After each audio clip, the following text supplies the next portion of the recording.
Dear friends and colleagues, welcome to the Inception conference of the think tank T20 Italy. And allow me a special thanks to Vice Minister Marina Sereni, who will open it up with her keynote speech in a few minutes. As we begin our long journey towards the G20 summit, let's be honest with ourselves and let's start with two provocative questions that come immediately to everybody's mind. Does the G20 still matter? And does our T20 matter? Yes, does the G20 still matter after a year of growing division that made most decisions hard to be taken? Does the G20 matter when racing for vaccine, we are all tempted by my country first approaches? Huge challenges lie ahead of the G20 in 2022, 21, and in the year to come, granting universal access to vaccination, supporting global recovery, balancing growth and the fight against climate change, preventing a new financial crisis, reaping the benefits of digital transformation. Huge challenges, none of which can be effectively tackled by countries on their own. So while tempted by my country first, we are forced, I would say, to rekindle multilateralism for the people, the planet, and the prosperity, the very title of our conference. But again, does the G20 matter? Which role should it play as a multilateral tool to address such daunting challenges? It certainly has to prove its effectiveness. For some, there are too many members with diverging interests to achieve anything meaningful. A smaller group of like-minded countries, such as Summit of Democracy, could, for some, be more impactful. For others, on the contrary, the G20 needs to be more inclusive and welcome in many countries left aside. Both these calls tap into the same uneasiness with the G20 format and address relevant issues, effectiveness versus inclusiveness. But both miss one crucial point. The G20 has been and still remain the only attempt to take a color picture of today's world instead of relying on a 70-year-old black and white picture, the United Nations, or on a fading picture taken over 40 years ago, the G7 format. So despite all its recent drawbacks, making the best use of the G20 is and will be our collective inevitable mission. What about our T20, bringing together hundreds of leading think tanks worldwide? Does it matter? We proudly define ourselves as the idea bank of the G20. Have we been up to the task? Will we be able to help the G20 address the huge global challenges I just mentioned? Yes, we can. And yes, we have to. But there are four crucial conditions to be met. First, we have to be inclusive. And the Italian Secretariat tried hard to be inclusive, as many others did in the past. Over 700 think tanks worldwide are already on board, 25% from the Americas, 20% from Asia and Oceania, 40% from Europe, and 15% from MENA and Africa. Many others will get involved soon in the meetings we are planning all over the world. The Global Solution Initiative in Berlin, the town halls with the think tanks and civil society program at the University of Pennsylvania with key Latin American, African, and Asian think tanks, many other events co-promoted with leading think tanks. Second, we have to stress a policy-oriented approach. And again, we did our best to this end. Our 87 task force co-chairs, who I take the opportunity to warmly thank, bring together an impressive and diverse group of top experts with first-hand experience in government and international negotiation. Their background secure that the solid analytical dimension is matched with an eye to feasibility and ability to turn ideas into concrete policy proposal. And what about the 1,780 co-authors who replied to our call for abstract? Encouraging, indeed. Third, we need to ensure continuity, both vertically and horizontally. Vertical continuity along subsequent T20, G20, strengthening the role of the Troika, Saudi Arabia, Italy, Indonesia, and then India and Brazil, and horizontal continuity by cooperating with other engagement groups. And let me thank Emma Marcegaglia, chair of the Italian B20, who is with us today, while we are already planning initiative with the Labour 20, Women 20, Youth 20, and many others.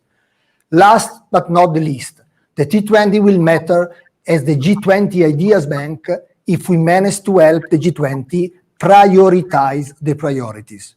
All G20 presidencies have their very long list of global challenges. Not all of them can be addressed together. Almost none can be solved in a year's time. Very few can be addressed by the G20 format only. So it is also up to our community to help select those priorities that are best dealt with at the G20 level, rather at the global, regional, or domestic level, to highlight those topics that call for immediate action. It is going to be a tough task, and in Italy we added some extra emotion in the last few days, but we, ISPI, IAI, Bocconi, our corporate partners, we will do our best as others did before us. We will do our best with your help. Our main focus will be on this year exercise, but we will also keep a close eye on the future through a task force formed by past and future national coordinators with the aim at rekindling the T20 process. Rekindling multilateralism starts at home, and think tanks have to show the way ahead. I'll now leave the floor to Natalie Tocci and then to Vice Minister Sereni for her address, which will officially open our conference. Thank you. Well, thank you very much, Paolo, and a very warm welcome on behalf of myself and the Institute for International Affairs as co-chair of the T20 to you all. Now, we are often sort of tempted to think that we're living through turning points in the international system, in international relations. Turning points and crossroads. We're often persuaded that rather than living through ripples on the surface, we're really undergoing big structural changes. And often at times, this is obviously an illusion, and it's only in retrospect that we realize that actually these were only ripples on the surface rather than big structural changes. Now, at the risk of falling in exactly the same trap, let me start off by saying that I do profoundly think that we really are undergoing a major structural change in our international system. And I think that the crossroad that we're at really points to the fact that we are at the verge of two divergent paths ahead. So very clearly, last year was a real low point for multilateralism in more than one ways. Last year, we really saw the crystallization of a confrontation, broadly speaking, between the United States and China, which of course had been bubbling away for some time. We had seen it as a set of sectoral confrontations in the domains of trade, of digital, of security, but it was only over the course of the last months that this confrontation is acquiring a broader political and ideological connotation. A broader political and ideological connotation which tends to then push and pull different powers in one direction or the other, and which really does pit, in many respects, liberal democracies and illiberal or authoritarian or, more broadly, non-democratic systems on the other. So there is a growing confrontation in the international system. We have also seen over the course of the last months the way in which national reflexes have prevailed, and this is something that Paolo was also referring to.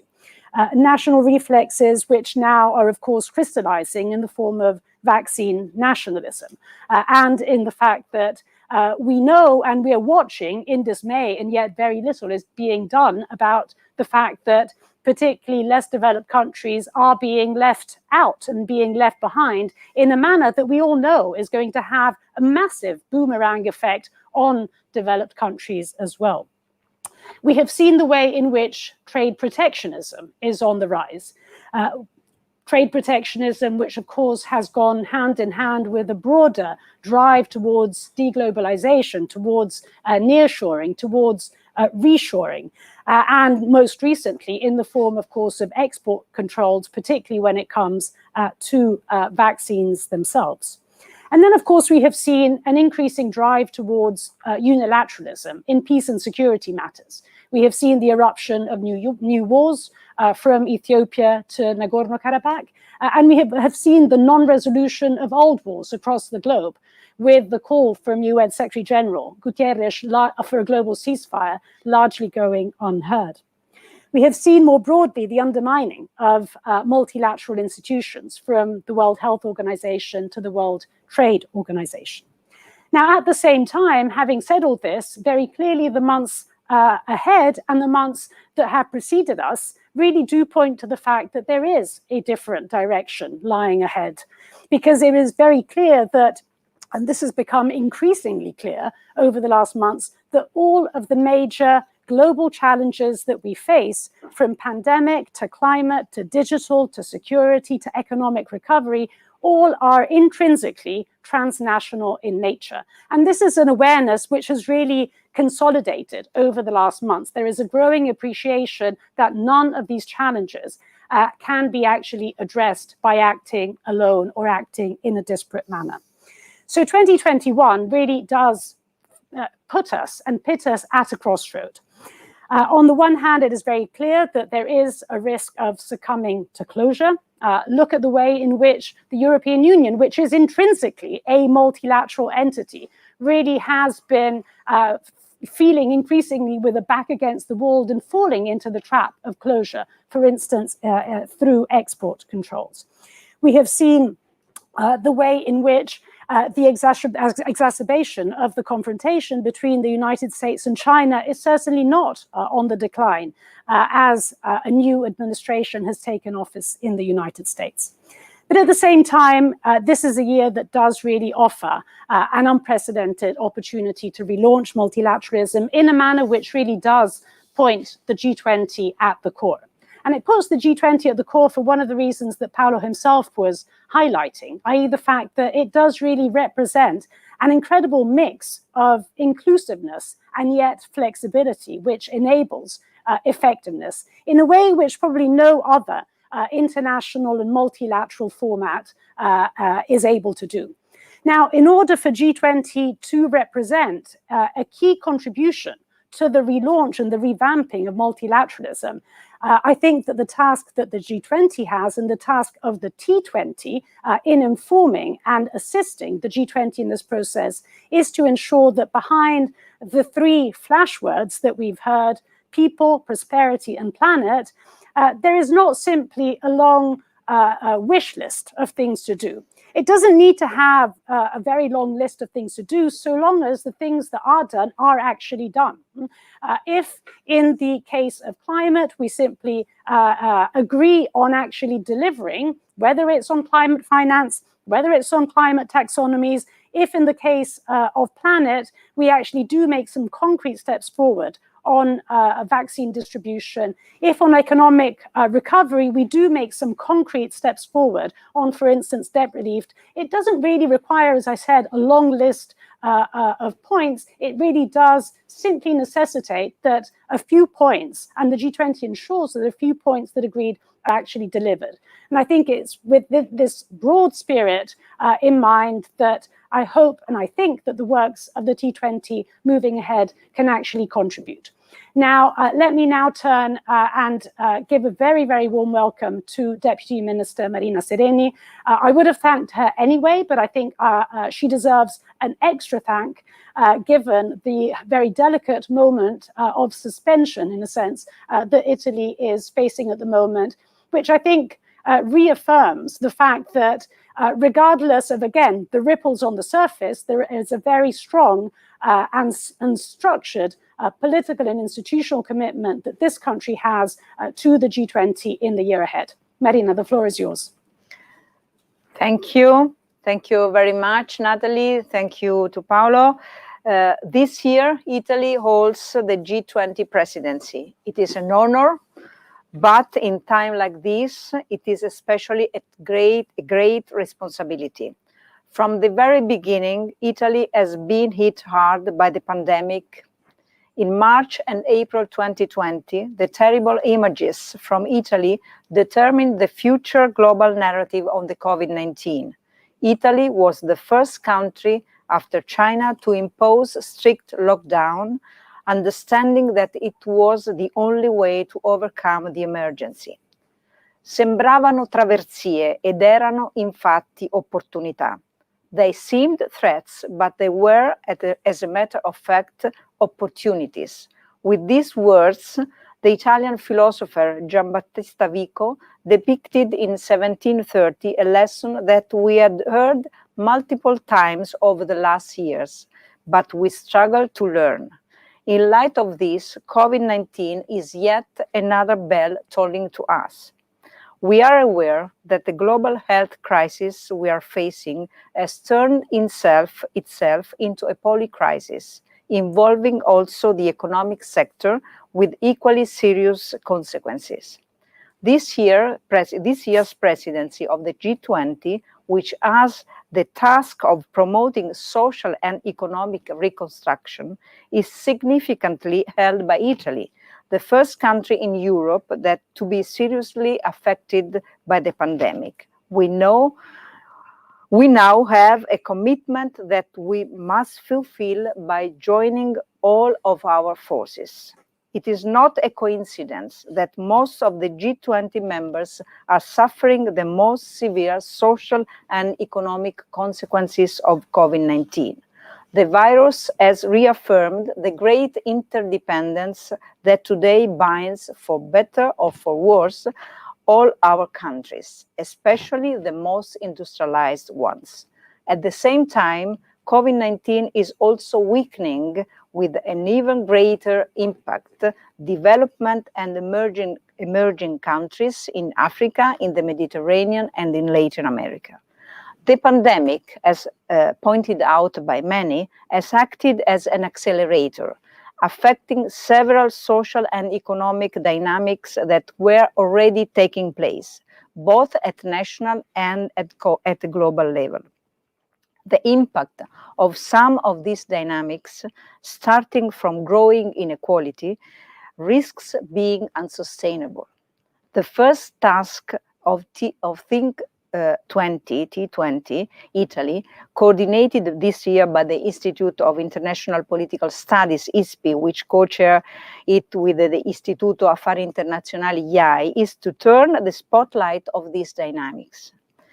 10 different T20 task forces will have the aim of reflecting upon the main topics of the G20 agenda, issues that range from global health to climate, from development cooperation to digital transformation, from social cohesion to finance. From these task forces, we do not expect abstract reflections, but concrete policy proposals addressed to the leaders of the G20 countries who will meet in the coming months. Moreover, the contribution that the T20 community will offer is going to be important from a participative perspective. In recent months, the emergency with its urgencies and limitations has in fact resulted in a progressive reduction of the civil society participation in political life. At present, before the challenges of recovery and reconstruction, we need our best forces and ideas. Most of all, we need to listen to those who are suffering more for the socio-economic effects of the crisis. As a strong and integrated part of the civil societies, think tanks has also requested are also requested to investigate and assess the sense of discomfort and precariousness that is felt by our societies. This means bridging the gap between research and policy practice by developing theoretical sound proposals based as well on the knowledge of the real and daily lives affected by the pandemic. People, planet, prosperity. As you know, Italy's G20 agenda will revolve around these three pillars. First of all, people, because the unprecedented health, economic, and social crisis is severely affecting humanity all over the world, threatening lives, jobs, and social relations. Future prospects are deteriorating, above all for the younger generations. People, with the protection of their health, as well as the full affirmation of their social and economic rights, must be put again at the core of the international political agenda. The challenge is great, and we are aware of it. We have lost many years of progress, and now there is just so much to do. Building a more inclusive global society implies, first, protecting the most vulnerable, especially young people, precarious workers, small and medium enterprises. Second, promoting women's empowerment. Third, ensuring universal access to education. Fourth, rendering opportunities more equal within countries and decreasing social and economic disparities among regions. Planet, because it is our common home, and we only have one planet. Protecting the health of our planet is a common responsibility, a global public good. Key issues such as climate change, land degradation, and the loss of biodiversity have been at the core of the G20 agenda for a long time. These are priorities which, if we want to be successful, we need to address now. Addressing the needs of the planet is neither an option nor a balancing act between humanity prosperity and the preservation of the environment. It is a conditio sine qua non for our shared well-being. Prosperity, because people's and planet's health must be achieved in conjunction with the well-being of all. The trade-off between a more sustainable world and a more prosperous one is only superficial.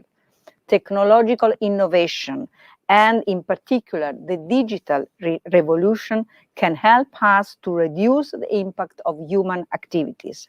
It also can bring greater socio-economic equality, fostering poverty reduction and broadening opportunities for all mankind. Together with our G20 partners, we intend to make our contribution in order to lay down the foundation to solve these challenges and start to build back better. Italy has always been convinced that through effective multilateralism, global challenges can be faced in the best way possible. As our world gets more and more interconnected and complex every day, there is no other effective way to deal with them. In Europe, this time, we have learned the lesson. In coping with the pandemic, the EU and its member states have been capable of working together through cooperation and solidarity. Now it's up to the G20 countries and its leaders to measure up to the task and carry on these responsibilities. Max Weber found in the balance between the ethic of conviction and the ethic of responsibility the key for the most effective political action. From his perspective, good politicians must always make a careful assessment of all the possible consequences of their decisions. Policymakers must therefore be pragmatic in their judgments. Nevertheless, while losing themselves into action, they run the risk of losing the compass of their values. This is one of the daily dilemmas politicians are used to, finding the middle ground between moral values and political realisms. Therefore, during the year ahead, we are also looking forward to your valuable contributions on the possible solution to such dilemma.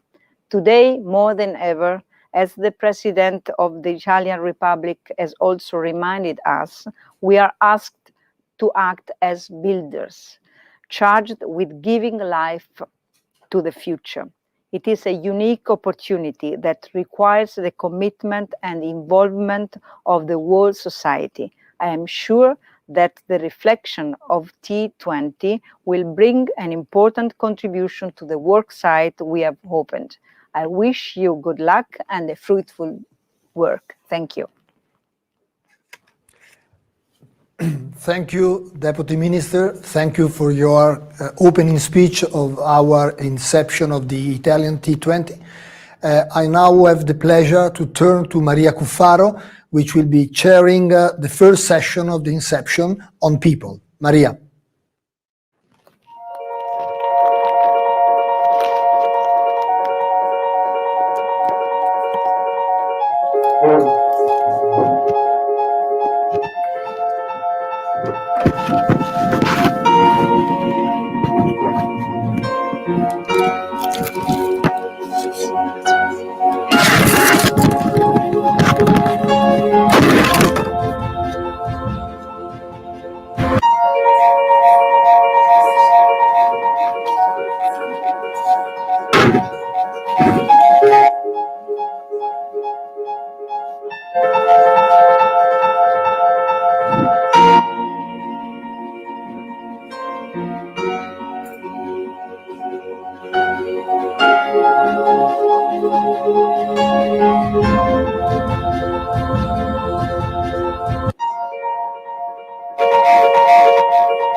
A very warm welcome to all of you and welcome to the session of this T20. And we will start with people. And as you heard before from the Deputy Foreign Minister Marina Sereni, Italy has decided to put people at the core, at the very core of its G20 agenda, because people have been the hardest hit due to this pandemic, that it's over a year now that's been hitting the whole world. And people will have to start again from the people. And the scars that have to be healed are enormous. Natalie Tocci talked about crossroads. Yes, of course, 2021 will be a crossroads, and the G20 is an opportunity that the countries can take, governments can take, to swing the societies this way or the other. And it was even more crucial this year than it has ever been since. People, as you know, and I think I will not be very long in that. I mean, people have been the ones who have been worst hit.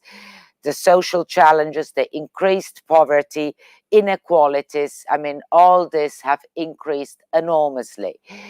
Now, before introducing the four panelists, I would like to introduce a video contribution by Virginia Gamba, the Special Representative of the UN Secretary General for Children and Armed Conflict. And we have asked her to give us her own priority regarding people for the G20. So please.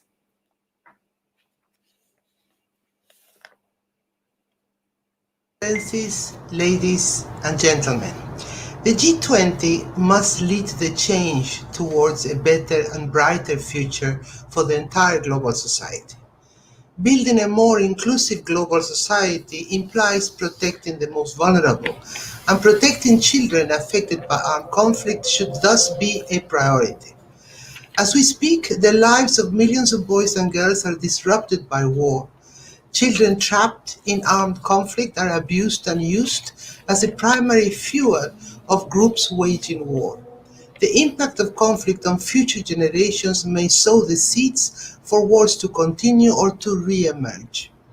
Schools and hospitals are being attacked or occupied by armed groups or forces, denying children the right to education and health care. Boys and girls are being abducted, sexually abused, trafficked, or killed. Children also continue to be recruited and used either on the front lines or in support functions. The consequence of these attacks on the well-being and long-term development of these children is the situation has been aggravated by the COVID-19 pandemic, with children in war zones even more vulnerable to violence, and with their hope for an education and a future further diminished. Additional socioeconomic impacts on vulnerable populations resulting from the pandemic could create more push and pull factors for child recruitment and use, sexual violence, or abduction by parties to conflict. To break cycles of violence and guarantee peace, we must protect children from the impact of conflict and protect their rights. Parties to conflict, whether governmental forces or non-state armed groups, must keep schools and hospitals safe and not use them for military purposes. I call upon all parties to conflict to abide by their obligations under international law and prevent attacks against education and health facilities, as well as other civilian infrastructure and protected personnel. I appeal to all G20 states to endorse the Safe Schools Declaration and to take steps to fully live up to their commitments to guarantee that schools are protected spaces. We must also ensure that health facilities remain protected and open to children. In addition, we must strengthen our specialized capacity on the ground. Child protection advisors and practitioners are key to enabling the protection of children affected by war. They collect the information, provide reports, and engage with parties to conflict. All G20 states should support such expertise and consider it as an essential function when intervening in conflict situations. I ask you today to act together to protect children trapped in and by armed conflict. They rely on us, on you, to get the protection and support they desperately need and deserve. Thank you. Well, Virginia Gamba asks us to start from children, and rightly so. And as I think we'll see during this discussion, COVID-19, the pandemic, works as an accelerator of all what is good and what is evil. And now I'd like to move quickly forward. I would like to present our panelists. I'll start by Pascal Lalotti, Director of the United Nations University International Institute for Global Health. Thank you very much for joining us. And then Tito Boeri, he is Professor of Economics at the Bocconi Society and former President of the Italian Social Security Administration. That was quite a headache for various years, I suppose.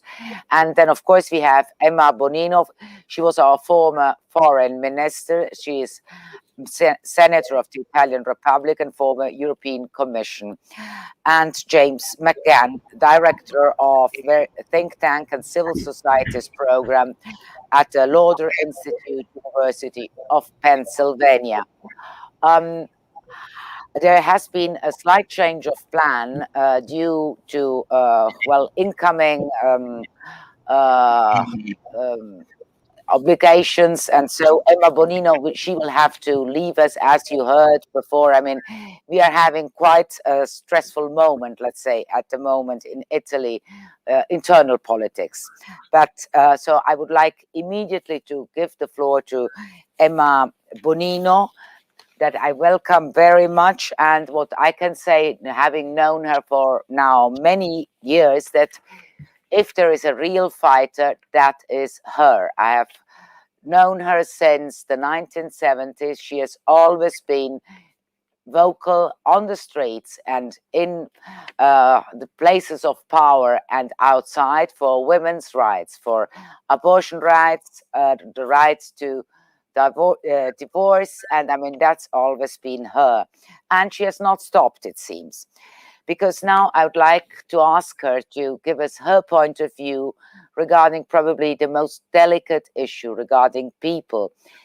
The most vulnerable people are migrants. And as we just said, the global pandemic has worked as an accelerator, and fragile countries, fragile situations have become even more so. So we have in the Sahel region, thousands of people blocked between poverty, famine, and war. In Europe, in the Balkans, we have got thousands of people in this moment, present day, blocked in the snow, in the cold. So what do you ask from the G20? How should they contribute? And what is your view on the main shortcomings that need to be addressed? Emma Bonino, the floor is yours. Thank you very much, and thank you to everybody. I think we have to realize that the G20 is a very important meeting, but will not come out with, let's say, legal binding solution. Nevertheless, it's very important. For instance, in the subject which I've been asked to chair in migration. Because I think that one thing really the G20 could do is to shift the culture of migration and come to an agreement that migration is not a phenomenon that will disappear, but it's a phenomenon which has been with us since the beginning of humanity for any reasons, need, curiosity, whatever, and it will stay with us. So national barriers, all these kind of things are not only against the international convention, but also are totally impracticable and useless. Now, I just would like to realize why the G20 should care. Because the G20 countries host 166 million migrants, 166 million of migrants, meaning the 61% of all migrants worldwide, who are 272. So this 160 million people are in the end of the G20.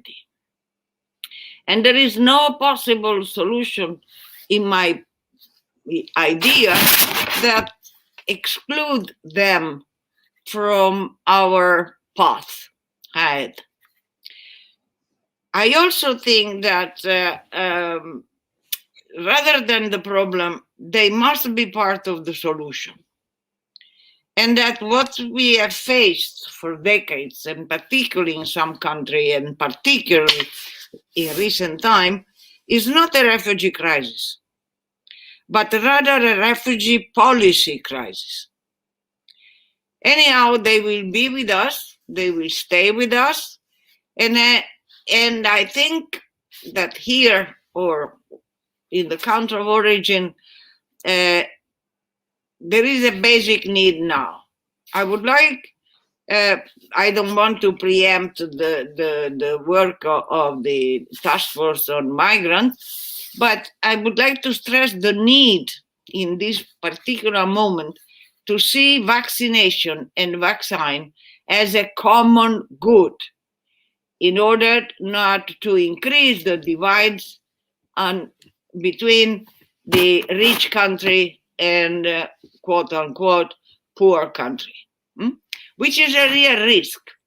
The fact that the impact is big in every country, but we have to be sure to make all our efforts not to increase this divide between rich country and less affluent countries. So the question of stating that vaccine and vaccination and vaccine are common good. They are not only public good. They are common good for everybody. And I think that, yes, the list will be very long. The risk of G20, as usual, is to be a list of wishful thinking, but we should focus on some priorities. And we will see the work of the task force, particularly also on the women issue in the migrant population that is not at the attention of anyone. And the second, be also clear that financial support is decreasing and decreasing.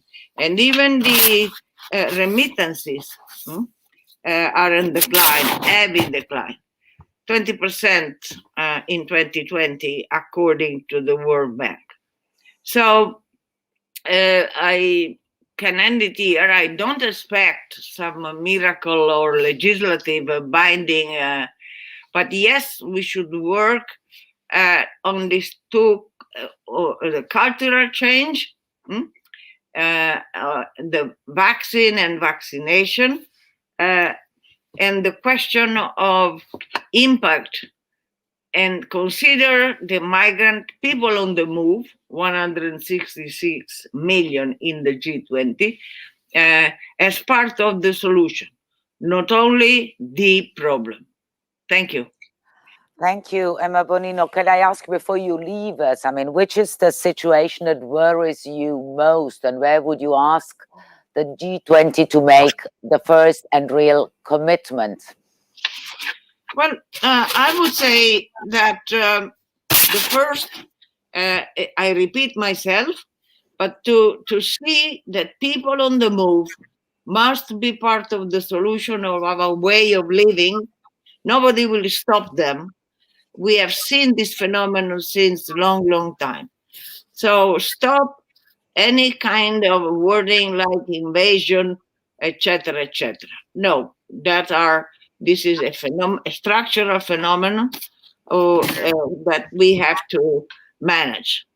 The second, I said already, vaccine and health as common good, not only public good in our country, but a common good for everybody.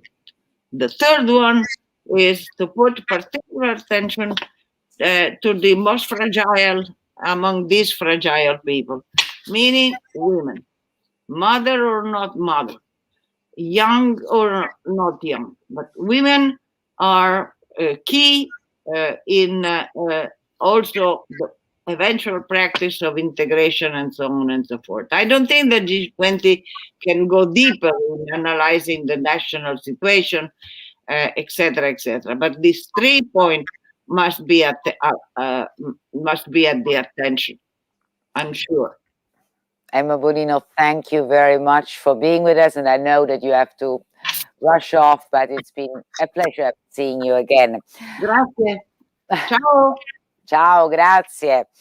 Now, well, we'll carry on as we had formally planned. So each panelist, I would ask them to answer first question, and then we'll, after that, we go on with the second round of questions, and afterwards you can take questions from the public. So Emma Bonino left us with the urge to address cultural crisis, the cultural problems regarding migrants, and especially health problems. Now, I would like to ask Dr. Pascal Alotti, Director of the United Nations University International. Hello and welcome. I mean, to tell us what one can ask, what G20 can do to address the inequality in resources regarding vaccines, because we all know, I mean, from this pandemic, the only way out is through vaccination, but there is an inequality in distribution, and that is it's becoming more and more evident as months go by, and it will become more and more dramatic. So what do you ask, and what from G20, what could that commitment really be to overcome this equality? Thank you very much, and warm greetings from Kuala Lumpur. I think the early leadership by WHO and partners in COVAX is a very clear illustration of the importance of multilateralism in this space. COVAX started with a strong equity rhetoric, but the actual release of the vaccine then shifted that to a wave of vaccine nationalism. This was unfortunate but unsurprising, given the combination of scarcity of a critical resource, political interests, and evolutionary protectionism. However, we now know the vaccine landscape. There are multiple suppliers and products and growing evidence on efficacy and safety, so there should be less pressure to scramble and a return to a focus on global equity, recognizing the unequal purchasing power across countries. Course correction to the principles of global equity is critical both across and within countries. Like the scramble to vaccine nationalism, there is already evidence of the abuse and of the abuse of power in politics in as simple as defining the categories of who should be prioritized and considered essential personnel.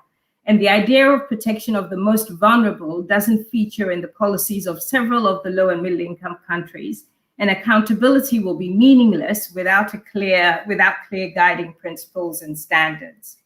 A colleague of mine in Europe showed me a number very proudly and a date symbolizing her place in the queue for the COVID vaccine. For her, it was a symbol of an end to chronic uncertainty. There are countries that are not even in a global queue. There will be no end to chronic uncertainty anywhere for anyone, or a path to economic recovery if developing countries remain unvaccinated. This relates to the risks of ongoing viral mutations resistant to current health technologies. In addition, developing countries carry a significant proportion of production of the global economy, 60% of world GDP by 2030. And perhaps this is not the best example for public health, but a thriving chocolate industry is dependent on ongoing health and survival of the cocoa farmers in Ghana.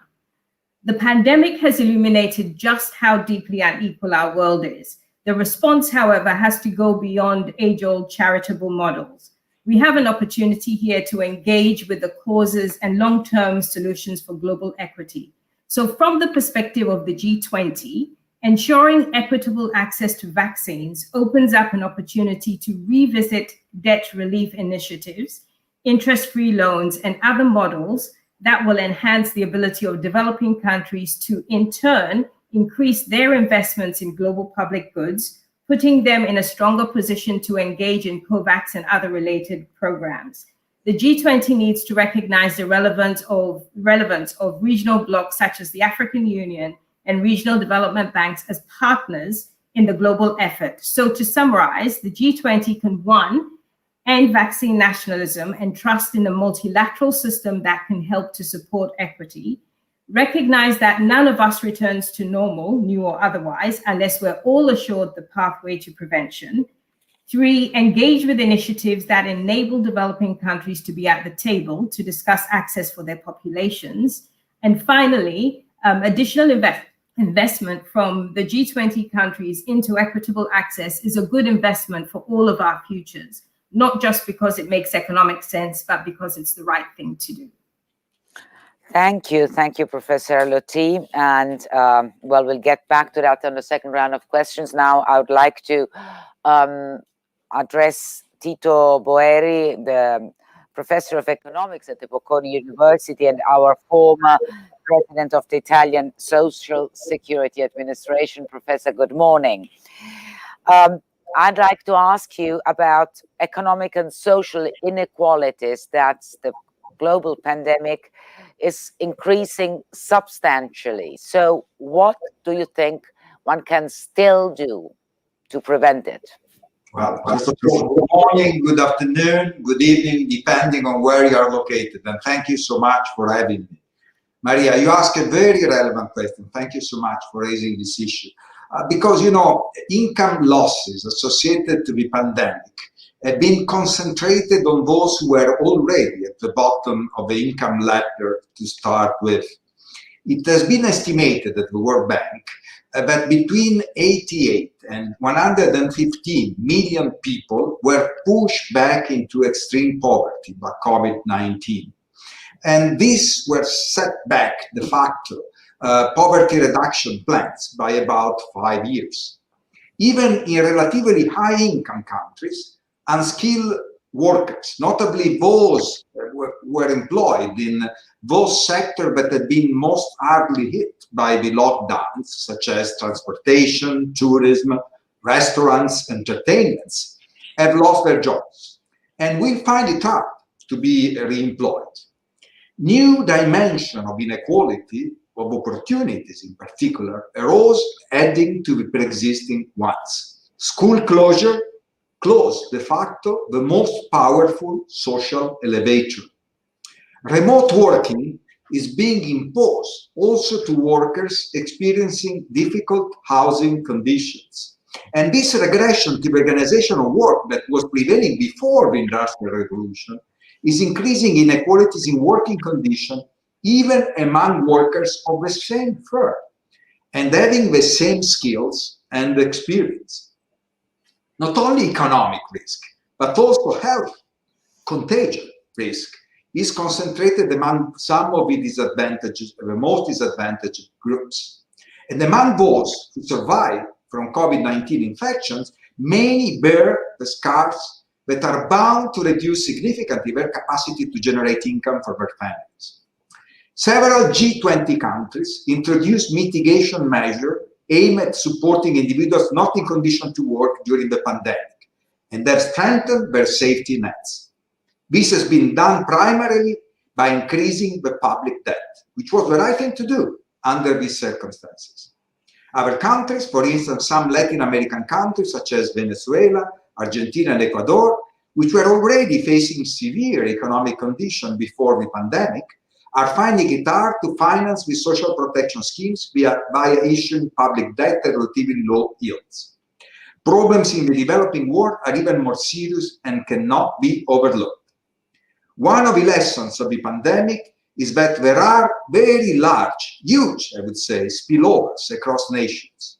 As vaccines should cover the entire population of a planet as soon as possible to avoid new mutation of the virus, so do income support to the poorest. They cannot ignore billions of individuals. It's a matter of our health. Among the proposals discussed by the policy brief prepared by the T20 task force, there is a project to develop a safety net covering the poorest countries in the world. This scheme could be funded by a global wealth tax on the stock market capitalization of a large corporation. The G20 could coordinate international effort to move in this direction.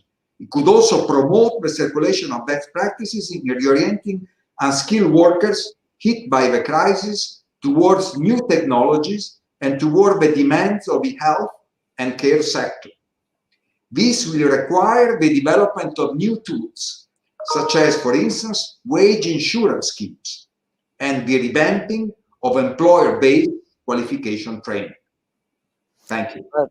Professor, thank you. Thank you very much. I mean, you already pinpointed one very fundamental request that I do hope that will be discussed at the G20. Now I'd like to introduce James McGann, Director of the Think Tanks of Civil Societies Program and Lauder at the University of Pennsylvania. Professor, good morning. I think it's early morning there. We Yes. already have afternoon. You are correct. It is still morning, early morning here. I want to commend, thank you very much. Well, thank you, because I mean, we have got for you, I mean, we are all very, very curious now about the United States suddenly? I mean, you have got a new president, and things are going to change, I suppose, radically, rapidly. And I would like to ask you, well, first of all, how? I mean, we have heard Biden yesterday. We heard him at the Super Bowl speaking about his international view. He spoke about relationship with China, very blunt, very outspoken, about Iran. But I mean, how do you think this Biden presidency will reshape multilateralism? And what do you know that, I mean, G20 will have to take into consideration? What is your opinion? Well, President Biden and his foreign policy team have asserted repeatedly, and as you mentioned last night at the Super Bowl, gave in terms of opportunity to make his interest policies known to the world, given the large audience for the Super Bowl. He has repeatedly, since coming to office, made it clear that America, diplomacy, and multilateralism are back. He has also admitted that it's going to take time to rebuild what has been so badly damaged. But he made the commitment. That's precisely what we are going to do. The Biden administration will provide a stark contrast to Trump's relations with both friends, competitors, and foes. The Biden administration will be clearly more diplomatic, more normal, consistent, and guided by evidence and experts. The Biden, and I think an intangible dimension is his leadership. Biden connects with people, whether they are heads of state or the guy on the street, and has demonstrated a consistency in approach, analysis, and engagement as a senator, vice president, and now president. In his first day of office, he has set out his foreign policy and domestic priorities and issued a number of executive orders that, with the strike of a pen, had the U.S. rejoin the Paris Accord on climate change, the World Health Organization, lifted the Muslim travel ban, and made climate change a national security priority. Let me highlight what will likely be the framework for Biden's policy priorities, foreign policy priorities, in the next 4 years.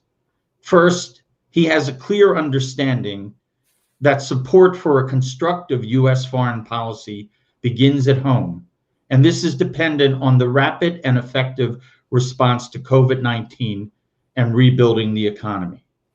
Secondly, a deep and enduring commitment to rekindling ties with key allies around the world and renewing our commitment to alliances like NATO, multilateral organizations like the UN, and, of course, active participation in the G20.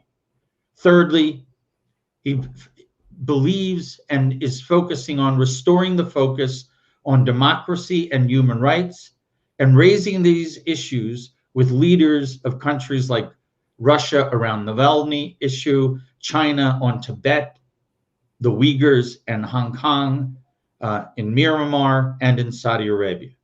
Fourthly, staying focused on the existential security issues we face: nuclear war, climate change, and pandemics, while keeping an eye on potential flashpoints with North Korea, China in the South China Sea, Hong Kong, tensions between India and China, Russia's cyber attacks and military threats in Eastern and Central Europe, to name a few.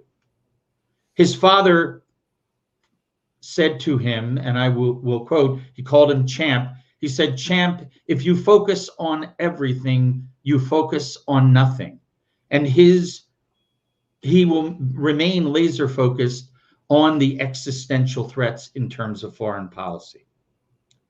Asserting a set of foreign policy priorities and changing the tone of U.S. diplomacy is one thing. Conducting foreign policy, i.e., managing it at home and abroad, is another matter. Here are three immediate challenges facing the Biden administration. One, getting a deeply divided American electorate to support his foreign policy priorities. As I've stated, this will depend in part on how he handles the pandemic and restarting the economy. He will also have to effectively engage both Democrats and Republicans in the Senate. And let me point out that in the US, any treaty requires 2/3 of the Senate to approve a treaty. President Biden has his foreign policy team have repeatedly focused on rebuilding what has been badly damaged.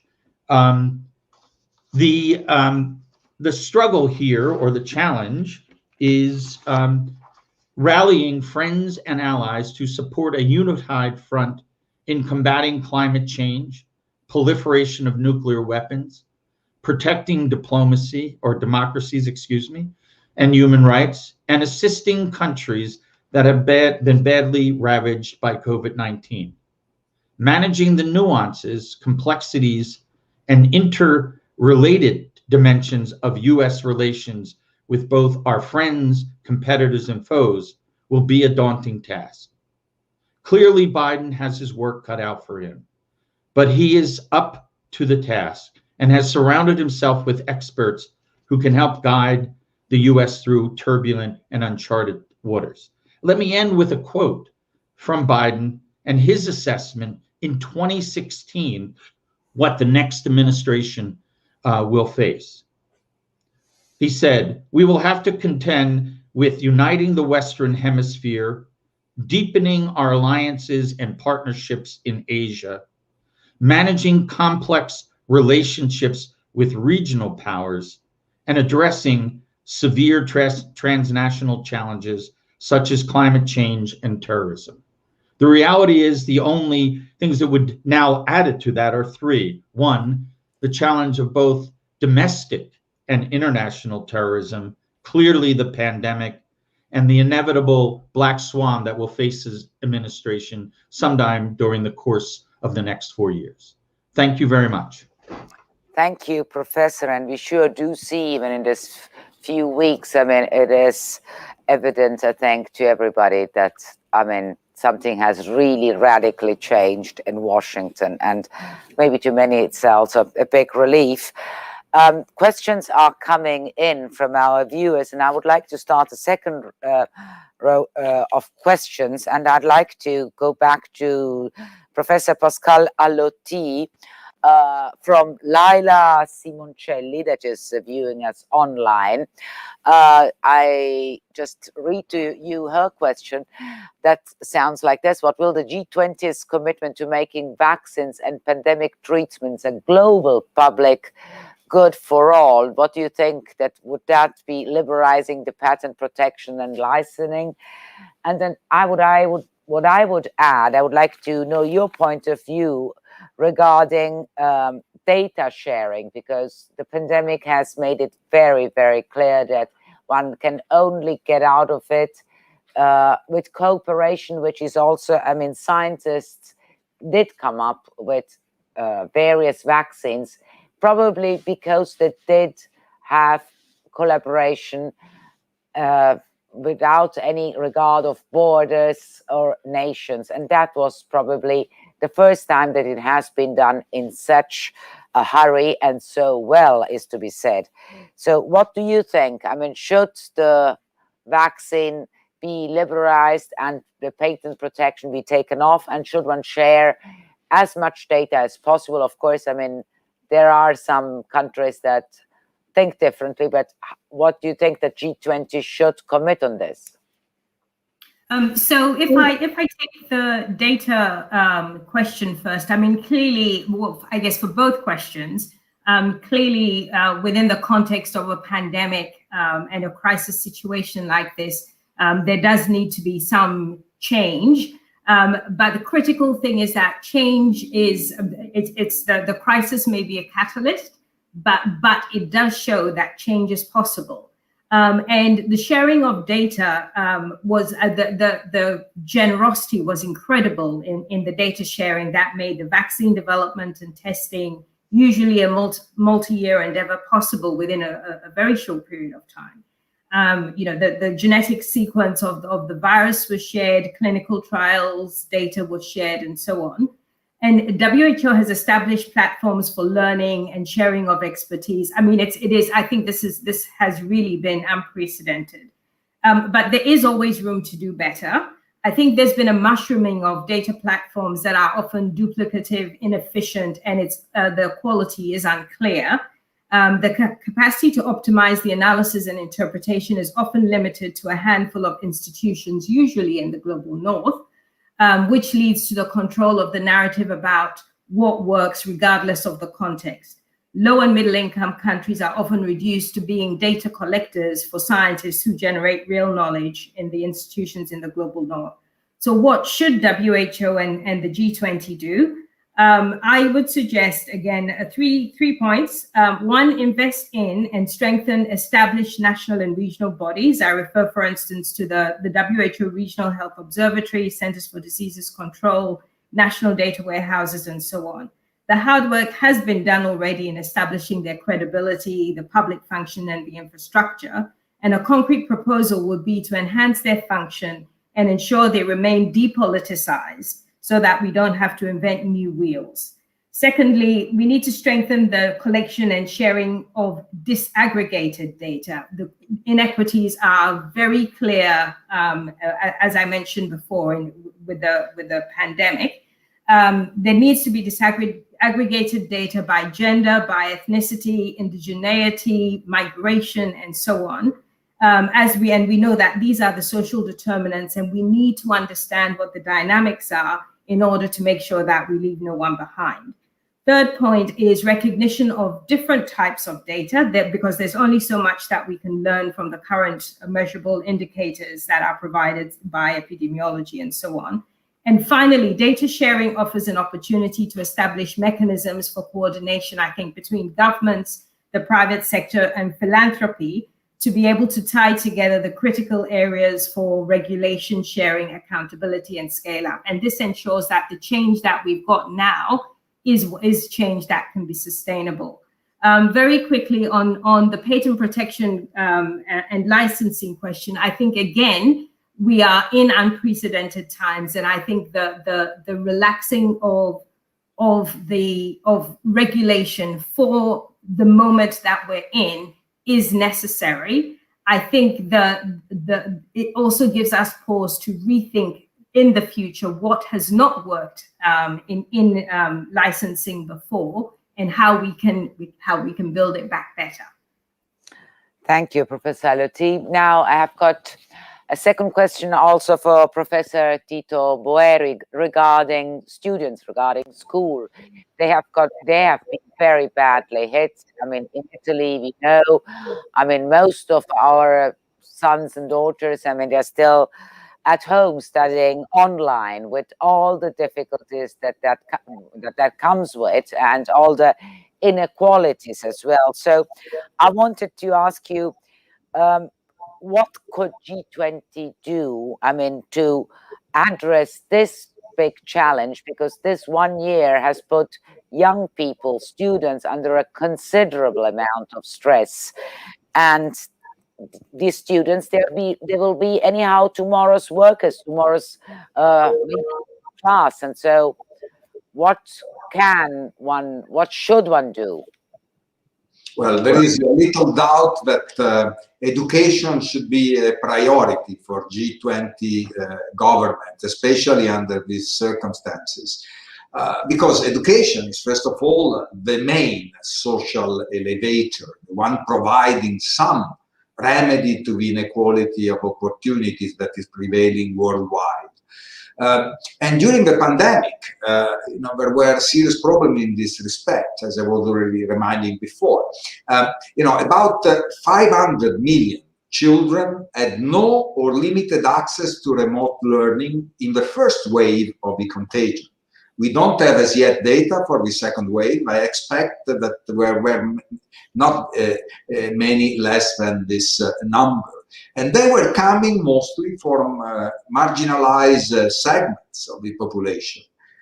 Where remote digital learning was accessed, there are also indications of limited success, particularly for those in disadvantaged circumstances. Furthermore, child well-being and protection have been under address, which may further exacerbate their harms.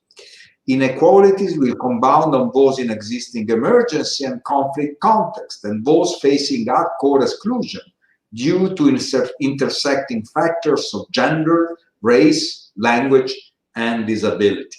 There are serious concerns that the closure of schools will increase not only static but also dynamic inequality, that is, the mobility of persons over the income ladder. G20 government should do whatever they can to prevent the loss of entire generations. It is a cost that we cannot afford in aging societies, and it is a very harmful threat to social cohesion. Governments should first of all identify marginalized and most fragile groups of students by implementing in the coming months broad and systematic data collection to measure the educational gaps of students through, for example, standardized tests. This will enable them to develop policy to support by providing accessible distance education, developing school reintegration programs, adapt regular curriculum, and introduce accelerated learning catch-up programs, strengthening teacher capacity and education personnel. G20 should also promote learning from best practices in pedagogies, focusing on the most vulnerable groups, regular assessment and feedback, different kinds of tutoring, low-tech innovation, other learning acceleration programs, such as teaching at the right level, among others. In other words, education should be priority number one for G20 governments. Well, thank you very much. Thank you. And I have got a second question also for James McGann, a question that comes from the people who are watching, listening. I suppose this comes from a person called Gärtner, suppose from Germany, but that's just a supposition. That's all I can see. He wants to know how Alliance for Democracy, I mean, the words of Biden, how will that link together with multilateralism? I suppose, if I may, he probably wants to know what you think will his approach be towards China and Russia. Will it be an approach, let's say, more confrontational, or what?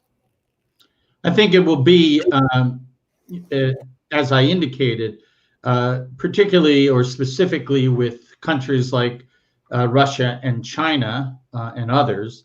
The relationship is complex.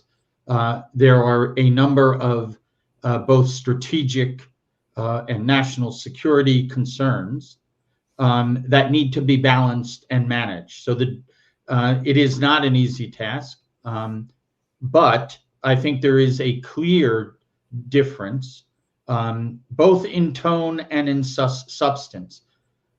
Trump was long on slogans and short on substance. Biden is clear, and the focus on an alliance of democracies is consistent with the desire to unite the countries and existing alliances, realizing that we're not going to demonize the Chinese or Russians, but we need to be realistic about certain areas, certainly in human rights with the Navalny issue, and in Hong Kong, and in growing repression and assertiveness in China, that the unified response, both in the US and abroad, needs to be realistic about the challenges. And if the world can do anything, or our allies can do anything to help the Biden administration, is to forge closer ties and a realistic assessment of the challenges that we face, particularly or specifically with competitors and those who are really the foes of the U.S. And the community of democracies around the world, because they are under threat, and there is a effort to divide and conquer the countries in the West, and we need to realize that, not with an overemphasis on belligerent approach, but a realistic approach. That these are challenges, they are real, and they require a response. And Biden, once again, in his first meeting with Putin, in stark contrast to Trump, raised very thorny issues. And I will assume that in conversations with Xi Jinping, there will be similar conversations. And we will all be better off if, in terms of Europe and our allies in Asia, Latin America, and elsewhere, are aware of those realities and are supportive of Biden's effort to lead as partners and peers in the challenges we face in the coming years. Well, thank you so much, Professor. We are now at the closing round. I have got one curiosity, a personal curiosity. I mean, I was quite struck by the change between former administration Trump and Biden regarding, let's say, Saudi Arabia. I mean, Biden said very clearly priorities are human rights, and he wants the Yemen war to end, which is quite a different story from what Trump used to say. I would like to ask if you can summarize, I mean, what do you expect will change in the Middle East, and especially, I mean, Trump was a great friend of the Saudi kings. What do you expect Biden to do now? I don't think that there will be a dramatic change, because in terms of the key countries in the region and our allies, United Arab Emirates, Bahrain, Saudi Arabia, and the reality and the revelation yesterday that in terms of Iran, that Iran is not going to abandon its development of nuclear weapons, that we will remain steadfast in our support for our allies in the region. We'll build bridges with key countries in the region beyond the Gulf states, and we need them, and that it's essential for all of us that there's a unified stance, and that delicate relationship within the region is managed carefully. That being said, the human rights issue will not be ignored. Thank you, Professor. Now, there is a question for Professor Boeri that comes direct to him from Matthias Urban, suppose German too. And he's asking if G20 could ensure that the focus on education would include a strong focus on early childhood development, education and care, and could that be made into a global common good? No doubt, it's very important to really work on early childhood, also because there are very important non-cognitive skills that are being developed at this very early stages. And so it's very important that there is a careful attention to this type of issues. So we will work also on this. Our task force for the T20 is providing a suggestion also in this respect. So thank you for raising this issue. And there's another question that I suppose would always be more economical. What about supporting the South African and Indian joint request before the WTO for access to vaccines? I mean, that's a question, I suppose, for you and Professor Alotti. Sorry, that was if you can clarify, this was a request for access to vaccines for. Sorry, can you clarify the question? Well, I just get it from the viewers. I mean, what about supporting the South African and Indian joint request? I suppose that what they mean is the access to vaccines for even the more vulnerable countries? I mean, thinking mostly about Africa and Southeast Asia. I guess a lot of that still reiterates the issues that I had raised before, that we are not safe until everyone is safe, and so the access does need to be opened up. We do need to think about, the G20 needs to really think about what models would be possible.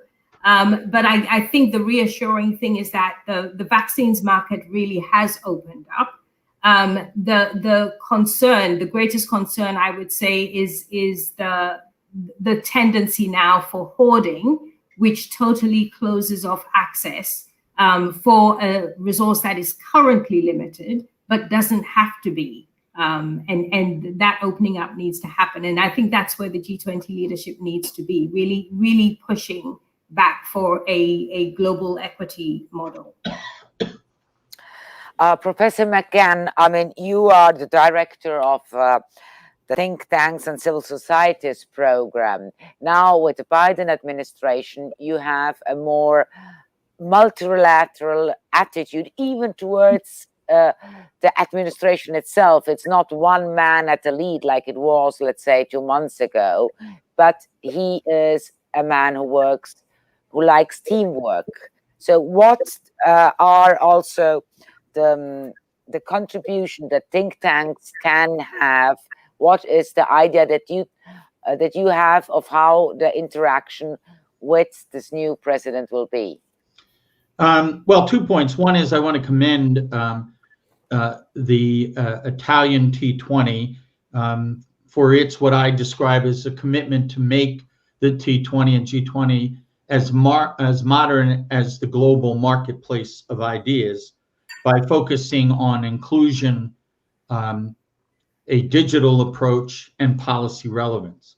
I think more importantly, in terms of what you have raised, we, and this is the importance of civil society, throughout the Trump administration, think tanks in the US and elsewhere were on the front lines in addressing very early on in the crisis the need to focus and develop policies that would help save lives and livelihoods.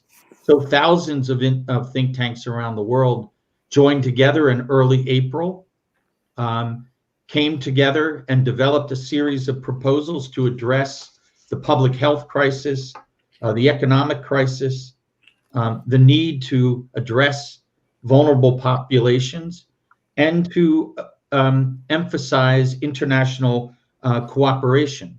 And so my point is that civil society, despite the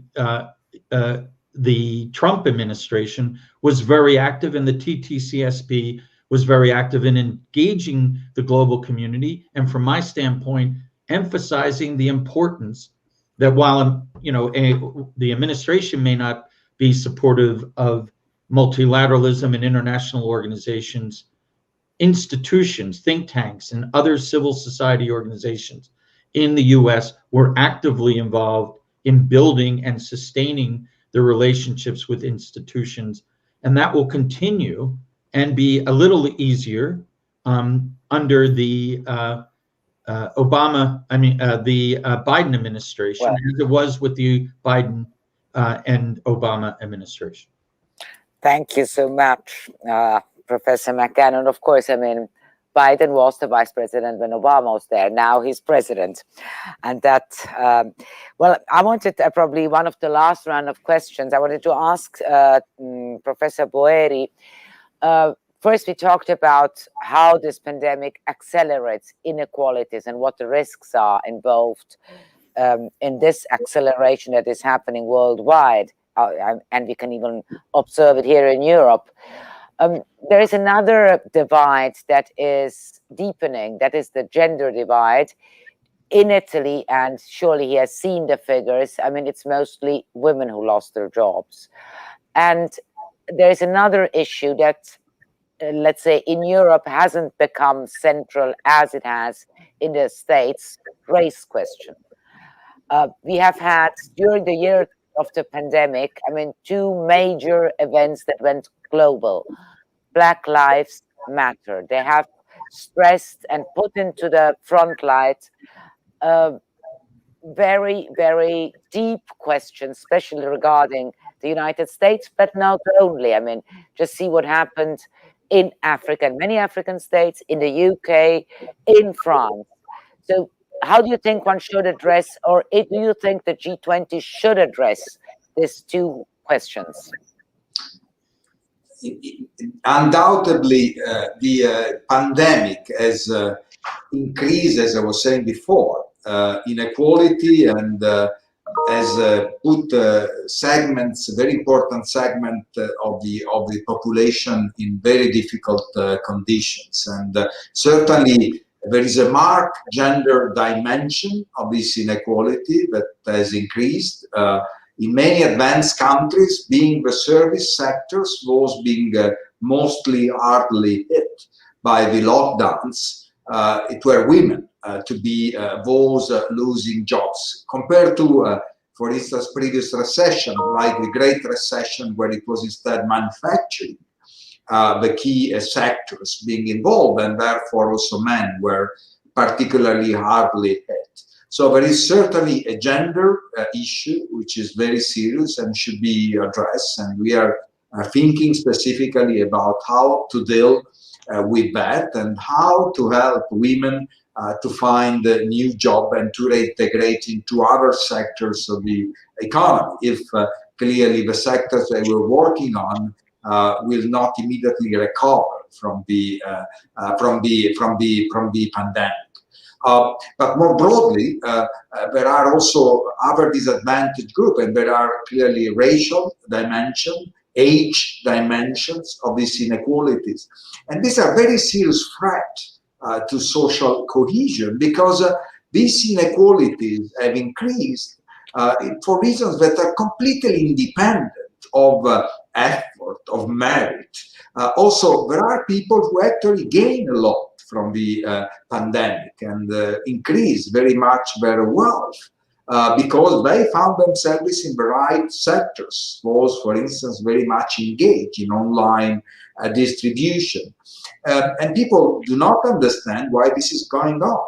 And clearly there are ways, but we should find better ways to deal with that, and we should find better way also the tax wealth of the top income recipients, and it should be done this at the international level. There is no way to do this at the national level because capital is extremely mobile. And that's why, as I was saying before, among the proposal that we are discussing, there is also this global wealth tax that should fund a safety net, a minimum scheme, minimum income scheme to be guaranteed and paid worldwide, in particular in the developing world. Well, Professor, thank you. Thank you very much. And I do thank all of you for your time, for your thoughts that you shared with us, and of course for your patience. But I do think that, well, this is probably the first, but even the most important session, because people are really, or should be, at the center of all policies, all governments. So I thank Pascal Alotti, I thank the Professor James McGann, of course, even Emma Bonino who left us, and Professor Tito Mueri, and all of you who have been watching. And I also thank, of course, ISPI, who made all this possible. Thank you very much. And I leave you to the next panel regarding planet. Thank you very much.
Good afternoon and welcome to this next session that, as you already know, is focused on the priority for G20 for our planet. We will have important guests on this session. We will discuss with them about the future of our planet, that is now a question that need to be addressed without any hesitation. We know that we need new policies that are aimed to ensure a long-term sustainability for our planet. Sustainability become the key word for our future, together with the transition towards a carbon neutral economies. So we know that for G20 is an important challenge to understand how can contribute to the a new multilateral effort that need to be focused on two different sides, as we can say. The first is that we need to protect the environment and promote a sustainable growth, because we know that after the pandemic crisis we need a strong growth, but a growth that has to be sustainable for the future of our planet. On the other side, we need to restart the growth based on a new paradigm. And we'll talk about crucial topics such as the transition that I have already mentioned, but also the option to fight the climate change, water, food. These are some of the topics that we will discuss with our panelists. But before, I would like to show you a couple of keynotes. The first is by Alicia Bárcena, that is the Executive Secretary the Economic Commission for Latin America and Caribbean.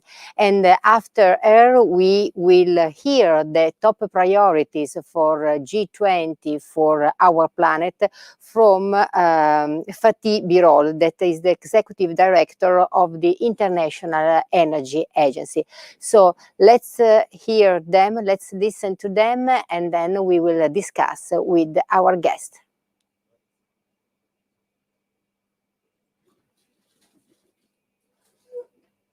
It is a pleasure to send my greetings to the government of Italy and to the participants of the virtual Inception conference, the first official event of the T20. I am pleased to share with you ECLAT's stance and priorities on making the planet cleaner and safer in the session focusing on planet and people. COVID-19 pandemics has demonstrated the limitations of the current development paradigm, at least in Latin America and the Caribbean. This region is characterized by severe environmental impacts and rising inequality. Actually, inequality defines this region. In response to economic impacts and the looming climate crisis, and in order to pave the way for building back better, we have identified 7 sectors that could be the drivers of low carbon and inclusive recovery. First, renewable energy transition. Second, digital revolution. Third, electromobility for urban transport. Fourth, bioeconomy. Fifth, circular economy.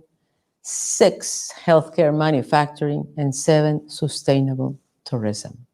For example, if the region invests 1.35% of GDP every year between 2020 and 2032 to transition the region's energy matrix to non-conventional renewable energies, we could create 7 million jobs and carbon emissions will be reduced by 30%.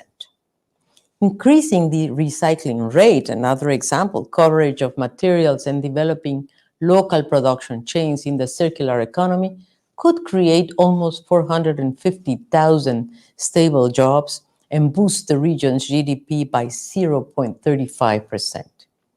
We should remember that middle-income countries, not including China and India, account for 96% of developing country debt.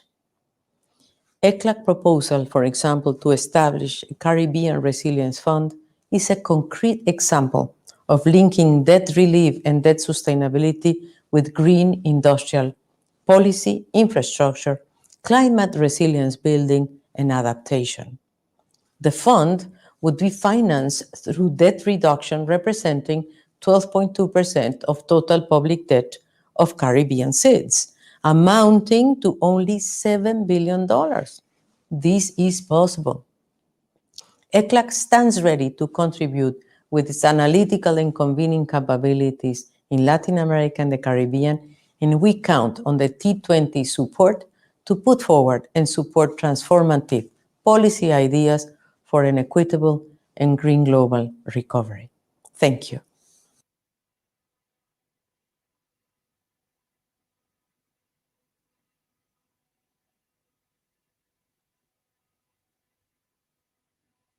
Excellencies, dear colleagues, ladies and gentlemen, greetings from the International Energy Agency headquarters. 2021, this year, will be a pivotal year for energy and climate. I say energy and climate together because, in fact, our climate challenge is essentially an energy challenge.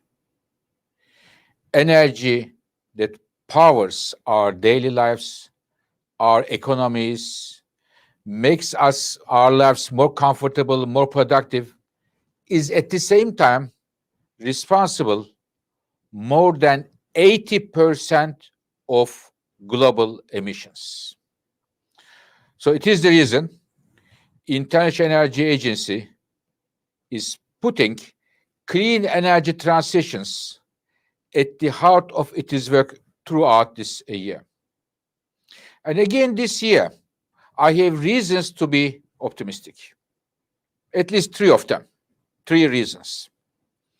One, many countries around the world made strong pledges, commitments to reduce emissions to zero by 2050. European Union, Japan, Korea, Canada, China, and soon I expect United States made major commitments. And I believe many other countries will join this club. The second reason I am optimistic is that trillions of dollars of stimulus packages, economic recovery packages, will be injected to global economy, and more I expect countries would put clean energy incentives in those economic recovery packages. Third, this year there will be a very important climate summit in Glasgow. United Kingdom, together with Italy, is presiding, and I expect the world leaders will come together and come up with hopefully binding targets for our world energy and economic system.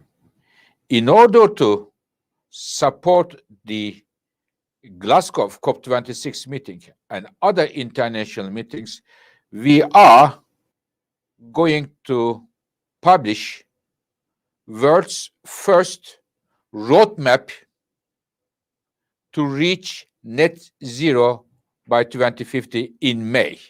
Thank you very much.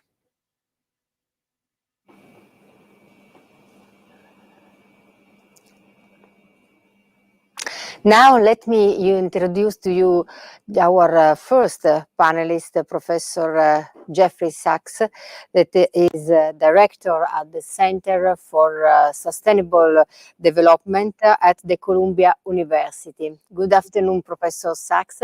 How are you? Thank you very much. Thanks to the Italian G20 for hosting this, and to the T20 process. I'm absolutely delighted.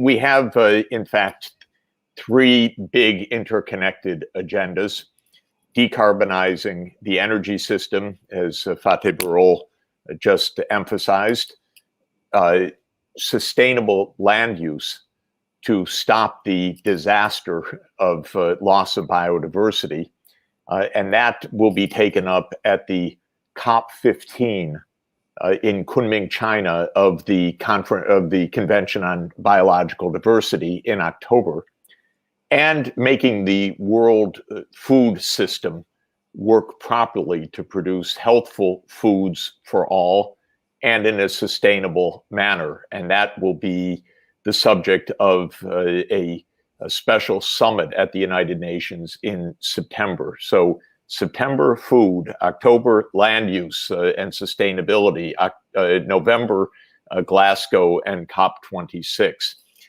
This is a big and complicated agenda. Governments need a new kind of planning and policy. Every government should show up to COP26 with a plan to decarbonize their energy system by 2050. This requires a new kind of analytics, a pathway analysis. And this is happening in many parts of the world, but many governments are still looking at 2030 or 2035 and incremental steps, not understanding that we're on a different mandate now, which is to get to zero by mid-century. Similarly, governments need clarity on land use policies to stop the loss of biodiversity, and the food system issues, which will be taken up in September, are even more complex because diets around the world are unhealthy. Many people don't have enough to eat. 2 billion people lack vital micronutrients, and 1 billion people are obese, largely because of unhealthy food processing by our food industry. These are all interconnected challenges, though, because land use is a major contributor to the greenhouse gases, sometimes estimated to be 1/4 or 1/3 of all greenhouse gases emanating from the land, whether deforestation, other land degradation, methane release, nitrous oxide release, and so on. Food obviously depends on land use. Our dietary choices, too much beef in feedlot cattle, leading to too much pressure on the land for feed grains, leading to deforestation and destruction of forest margins. So my basic point is that we're on a different kind of politics and planning now. Thanks God we have a new government in the United States of rationality and commitment to environmental sustainability, strong commitment. This means that Europe, the United States, China, Korea, Japan, Canada, UK, many other countries are taking strong commitments. We need to back those strong commitments with a new kind of analytics and new kind of policy to solve these problems, not just talk about them, by showing the pathways to sustainability and doing that pathway analysis for these three huge interconnected sectors: the energy system, the land use in its full complexity, and the food system, from farm to fork, as the European Union says. So we have a lot of work to do. I think the T20 members can play a very big role in this kind of comprehensive pathway analysis this year, and we must hold our governments accountable for moving beyond incrementalism and nice words to clear pathways to sustainability. Thank you very much. Thank you, Professor Sachs. You were very clear, a lot to think about. And now I would like to discuss with you about the World Happiness Report, in which you coordinated that report, in which is written that sustainable development is a key dimension for the human well-being. Can you explain something more about that? What does it mean for also for the G20? And so what could the G20 achieve this year to help this concept of sustainable development that is so close to our well-being? human being. Yeah, thank you very much. I think the first point is economics got off on a different track 2 centuries ago when it said that the goal of the economy was wealth. And when everyone was poor, that made sense. But our goal now has to be well-being, not wealth. What is the point of gaining the world if you lose your soul, to quote the Bible? This is really the issue now. We don't need more wealth if it ends up destroying us. That's not well-being. So we measure well-being by asking people about the quality of their lives in the World Happiness Report. And we see that the countries that are moving to sustainable development are also the countries with the highest well-being. You can have a rich country like the United States, but until recently, we were not oriented to sustainable development, and we were not very happy either. So the idea of our economies should be well-being, not wealth. So we have to get off the obsession or the addiction with GDP as being our purpose. It's not our purpose. Our purpose is human well-being. And once we understand that, then the 3 pillars of sustainable development, meeting economic needs, social justice and inclusion, and environmental sustainability are all key pillars of well-being. And we therefore need to reorient our purpose and then reorient our policies. And part of this is overcoming our long-standing addiction and misunderstanding, thinking that money is the route to happiness. We should have known from our ancient philosophers and sages that that's not quite right. And now we really see that the desire for wealth, if it is just uncontrolled, is leading to our own self-destruction. Thank you, Professor Sachs, for such an important speech. Your words were so inspiring, and we will discuss with other guests. And I know that you have to leave us, so thank you for being Thank you. Great to be with you. Really appreciate it. you. Thanks so much. Thank you. Thank you. Thank you, Professor. And now I will introduce to you our panelists. Are with us Fahad Al-Turki. I know that there were some technical problems, but probably now we are able to see him. Not now. Okay, now we will talk with the other panelists. I will say hello to Camilla Bausch. Good afternoon. That she's the Scientific Executive Director of the Ecologic Institute from Germany. Thank you for being with us. Thank you. And I will welcome also Ernest Zemunit, that is a co-chair and chief executive officer of the Nuclear Threat Initiatives. Good afternoon. Good morning here. Yeah, of course, because you are in the United States. So good morning. Mr. Munitz, I would like to start with Camilla Bausch. In the meanwhile that we are solving some technical issue, and that we were able also to introduce to you Mr. Fahad Al-Turki, that is the Vice President of Research, King Abdullah Petroleum Studies and Research Center, that I can see him. So welcome to Mr. Al-Turki. Thank you for being with us. Thank you. It's a pleasure to be with you. Thank you for inviting me. I will start with you. And my first question is about the fact that you chaired last year T20 during the Saudi G20 presidency. So could you please give us a kind of overview of what you have been achieved on this matter, in particular in the fields of sustainability and the renewable resources and energies. And if you can also address us about how can we start from the Saudis' legacy of the last year about these items.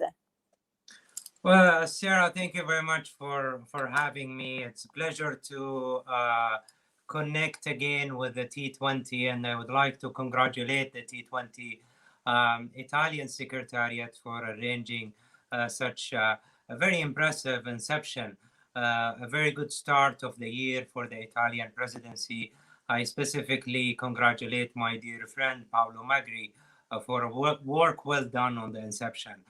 Of course, you know, Saudi Arabia was hosting the T20 last year. And of course, as you and the audience know, last year was very difficult in terms of absorbing the initial shock of the pandemic. But it has also been a unique year where the leaders of the G20 have met twice, one at the end of March last year and then at the summit at the end of the year. Of course, the legacy, the contribution of the think tank to community was very impressive, with nearly 150 policy briefs, more than 600 or 650 authors, more than 500 institutions participated, massive number of countries, even beyond the G20 countries. Out of the 32 policy proposals that were proposed during the T20 Saudi Arabia presidency, 48% was accepted and endorsed by the leaders of the G20. In relation to the energy issues, as you mentioned, as you know, energy is one of the main pillars of economic prosperity, along with food as well as water. And for sustainable energy, Saudi Arabia have dedicated during last year a special task force to deal with sustainable energy and sustainable resources. But in particular, we were focusing on the affordability and sustainability and also security. So it's not only the sustainability, but also affordability and security of these resources, food, water, and energy, as these are the center of geopolitical and economic prosperity. We have called to promote measures that support technology and innovation for sustainable and stable global energy market, preserve energy security and market stability for a prosperous future, overcome policy fragmentation to promote innovation for sustainable water, energy, and food access. I think the last part of the question is what needs to be done to build effective T20. And here I would like to highlight 4 main points. The first one, I think T20 need definitely to strengthen the role of the Troika and to ensure continuity between presidency, between the previous, the current, and the future. It should also strengthen legacy issues. We heard through the day today the role of the multilateralism, measures to help tackle the pandemic, and issues related to both vulnerable societies and economic development across the board, not only on G20 countries, but other non-G20 countries. This third item, I think, building on the legacy of Saudi Arabia of nearly 70 countries participating, underscoring the inclusiveness of the T20 should be a priority for all the presidencies. And I think being the voice of the South is going to be an important element for the success of the T20. And last but not least, we saw a huge participation from the MENA region last year, and we hope this will continue, and the MENA region, as well as in Africa, will have an opportunity to recommend policies, practical policies that apply to their countries, and resolve the issue of these countries being underrepresented under T20. Thank you. Thank you, Mr. Turki. I would like to say that if you have any question to our panelists, please send us. We will have a final Q&A session in our discussion. Now, I would like to ask to Camilla Bausch, as we as Mr. Alturki said, last year we were at the very beginning of the pandemic of the COVID-19. So I would like to ask you a question about that. And because the pandemic crisis, we know that will have a long-term impact on our societies. So what is, in your view, the expected impact in particular on our fight against the climate change? Is the reduction, we saw a reduction in the CO2 emissions last year due mainly to the lockdowns, but that was just a one shot, in your opinion? Well, I think the impact of the pandemic on climate change are quite multifold. And I think our action in 2021 will decide whether the impact will be positive or negative with respect to solving the climate crisis. Why is that? Well, let's first look at the issue you just mentioned. We have seen an unprecedented drop in emissions in 2020. Some estimates suggest a 7% dip. But this is not a reflection of a targeted transformation towards climate-friendly economies. It is not a reflection of sustainable structural change.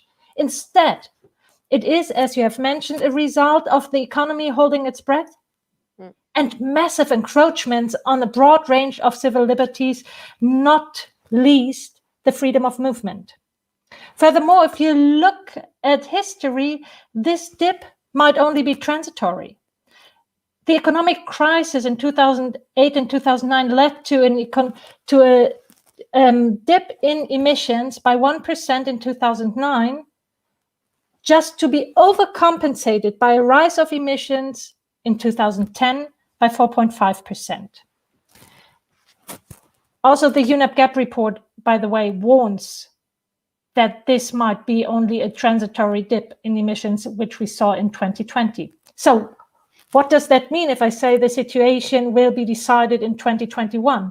I think there are three decisive factors which will determine whether the impact on climate change will be positive or negative. The first one is, will policymakers be able to devote adequate attention and time to solving the climate crisis, despite the urgent need to react to the health crisis and the economic downturn? Will they find the necessary will to set in place the necessary frameworks for a transition towards a climate-friendly transformation? And will they take a long-term view and live up to their responsibilities towards future generations? Second, we look at the trillions of dollars spent in recovery monies. How will these measures be designed and implemented? Will they be, these monies, invested in a way that allows us to get onto a pathway to a climate-friendly future? Because as Jeff Sachs just has mentioned, we are not on a pathway yet. And the UNEP Gap report actually warns us we are heading towards a 3-degree world instead of a well below 2-degree world as agreed in the Paris Agreement.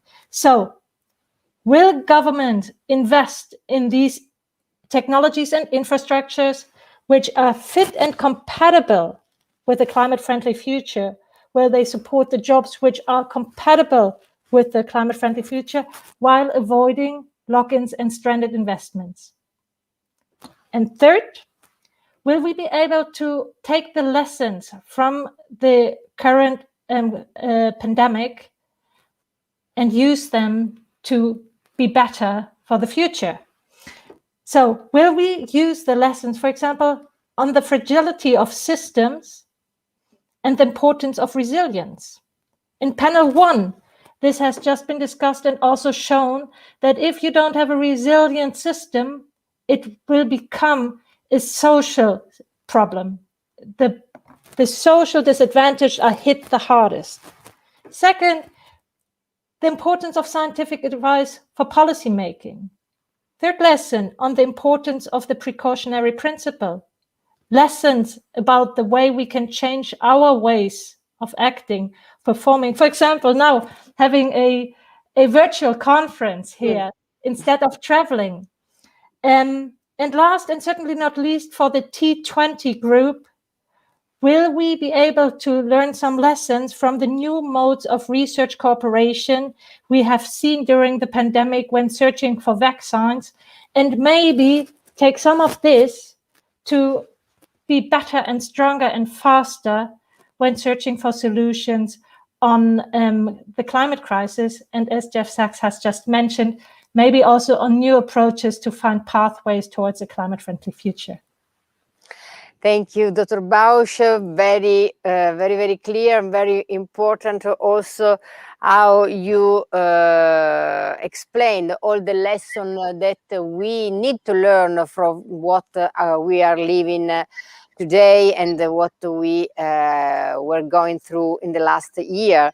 So I would like to ask to Mr. Monitz about an issue that has been already addressed from Professor Sachs, but also from Dr. Bausch and also from our other panelists. It's about the global energy transition that is the central goal for the G20 agenda. So I would like to ask you, what are, in your view, the most urgent policy issues that we have to focus on the energy field, in particular and specific to the energy field?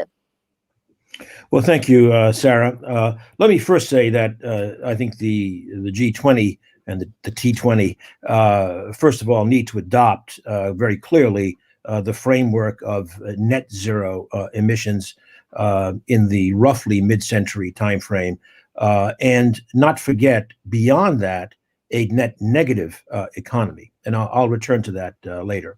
Now, within that framework, I think the G20 can draw upon the diversity of the economies in the group, certainly much more diverse than the G7, for example.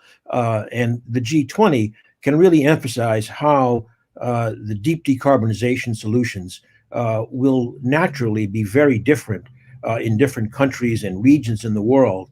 And therefore, the discussions on the road to Glasgow need to emphasize much, much more than frankly has been emphasized, that solutions must have maximum optionality and flexibility so that different countries can meet their own needs in their own ways.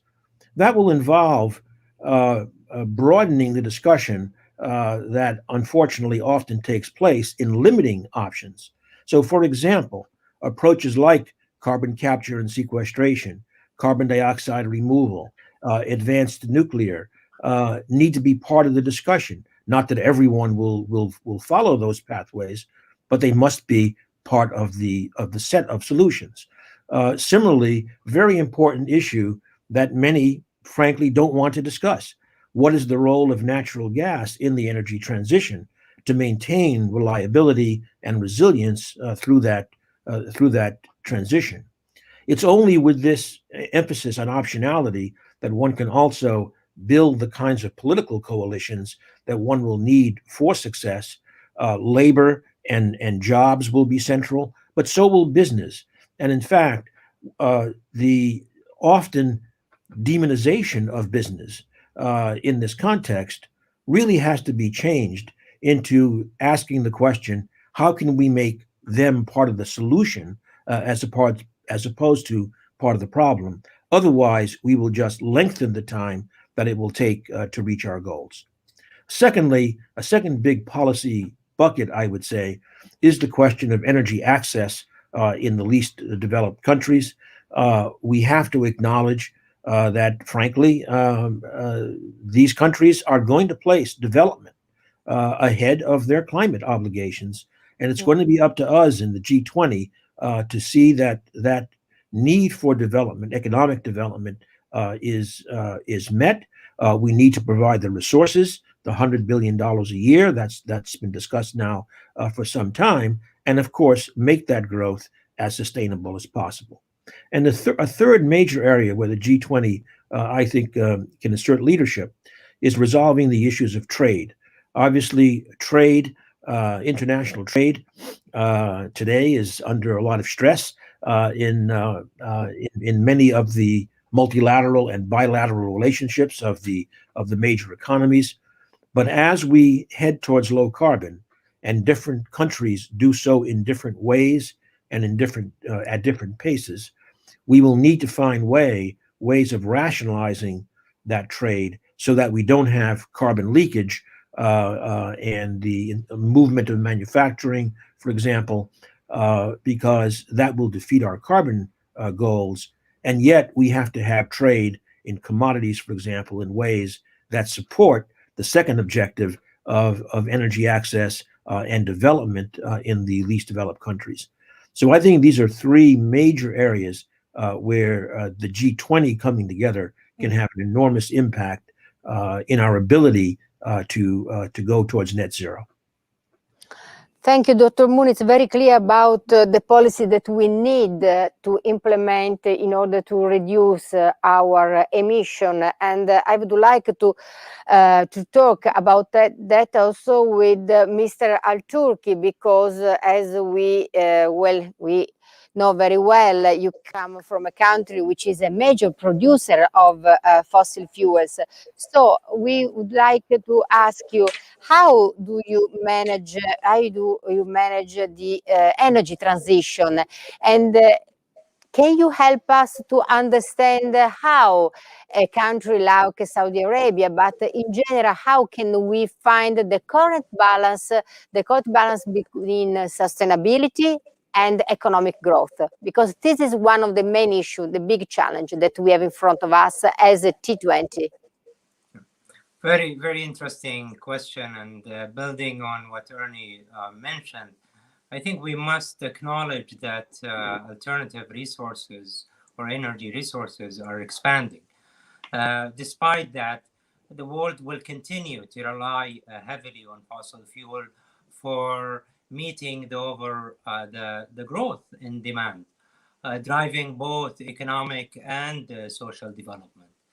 Under the Saudi presidency last year, we have proposed the circular carbon economy, which was endorsed now by all G20 leaders as a holistic, integrated, inclusive, pragmatic approach to manage emissions.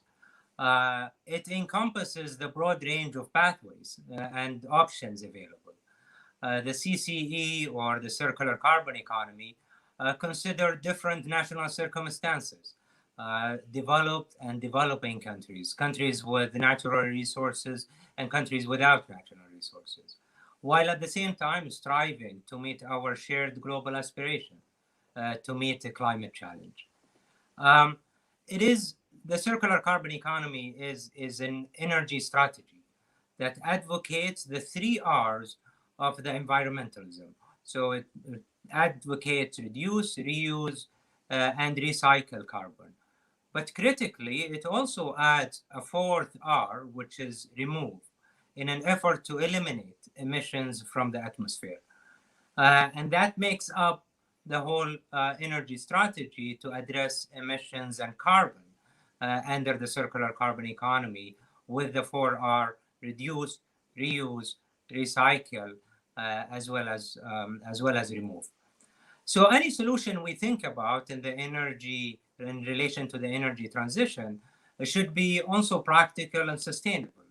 And within that framework, we should utilize all energy resources and innovation and technology, which will offer us an opportunity to further advance clean energy transition.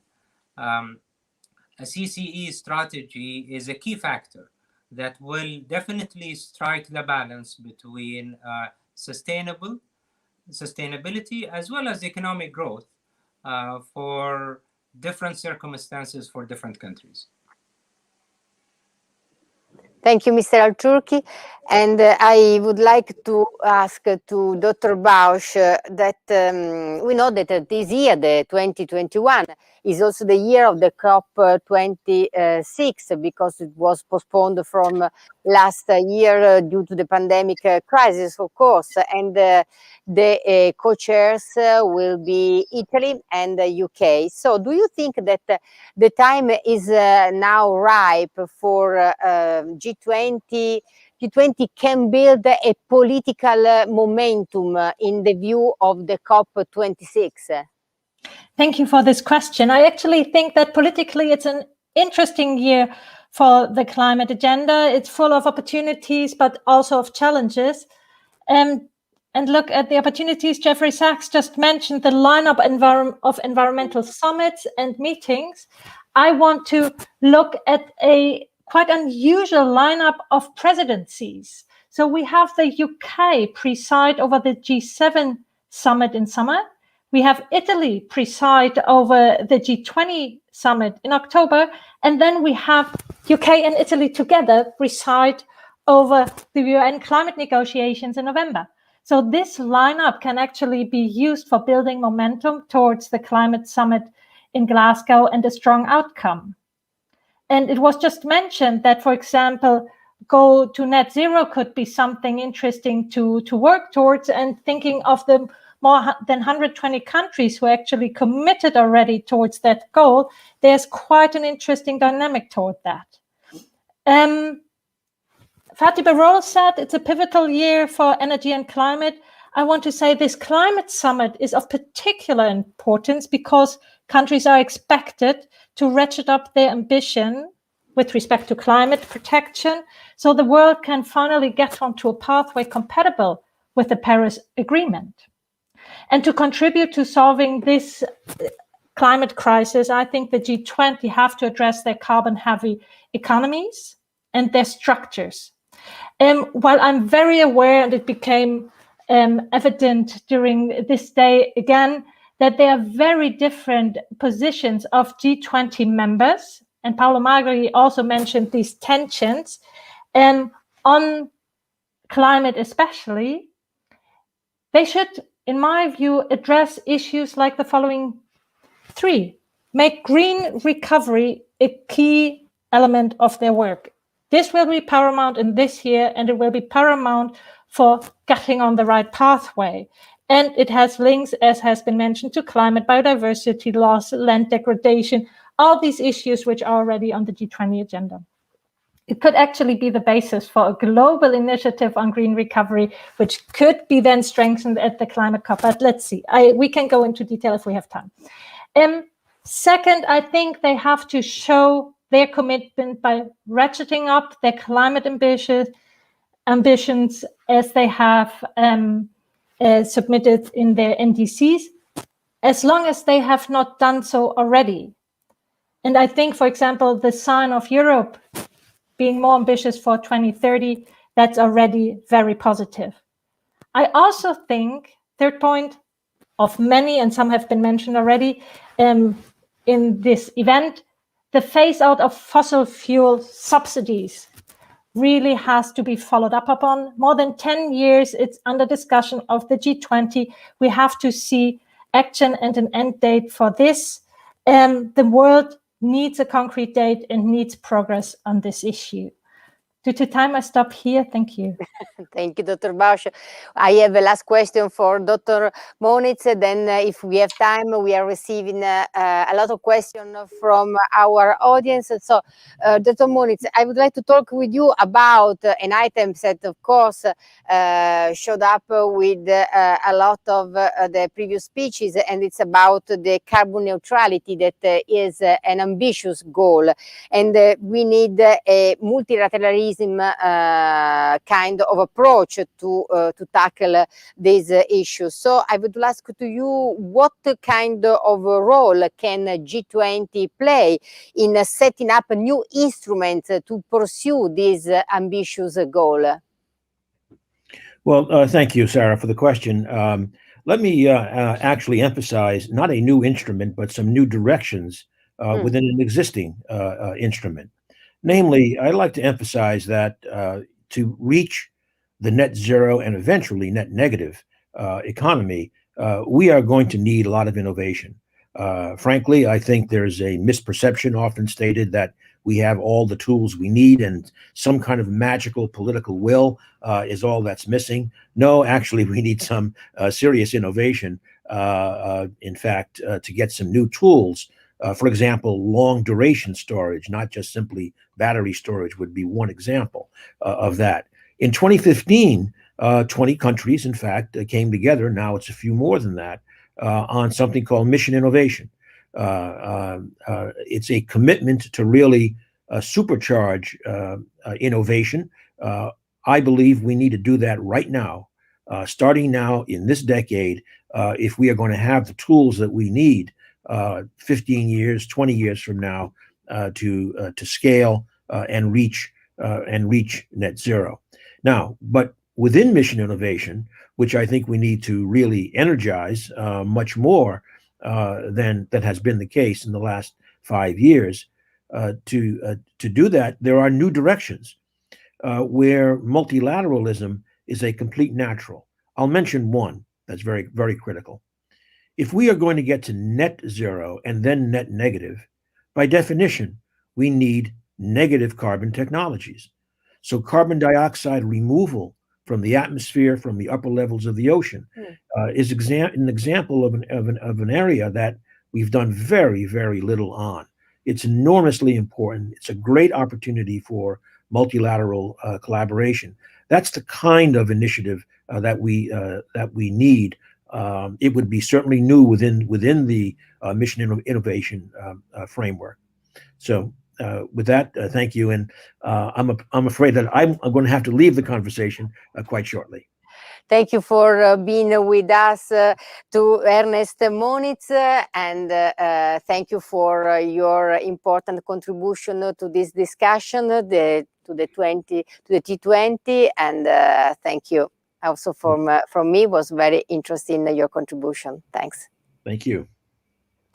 So now we have probably a couple of minutes to go through some of the questions that came from the audience. The first is for Dr. Bausch. I'm reading with you. Given the digital and economic divide in the wake of COVID, how the G20 can foster inclusivity, as Professor Sachs already mentioned before, is a main goal of a sustainable development, and keep the SDG Agenda 2030 on track? Well, that's a big question one could talk long about. I'm not quite sure if I have the perfect answer for that, but I think that the SDG agenda with its goals set out actually should be a pathway towards the future, which we really have to keep in mind also with the G20, and it is sometimes neglected, though it has inherently some fraction that. Now, thinking of the what I understood, the digital economic divide, yeah. I must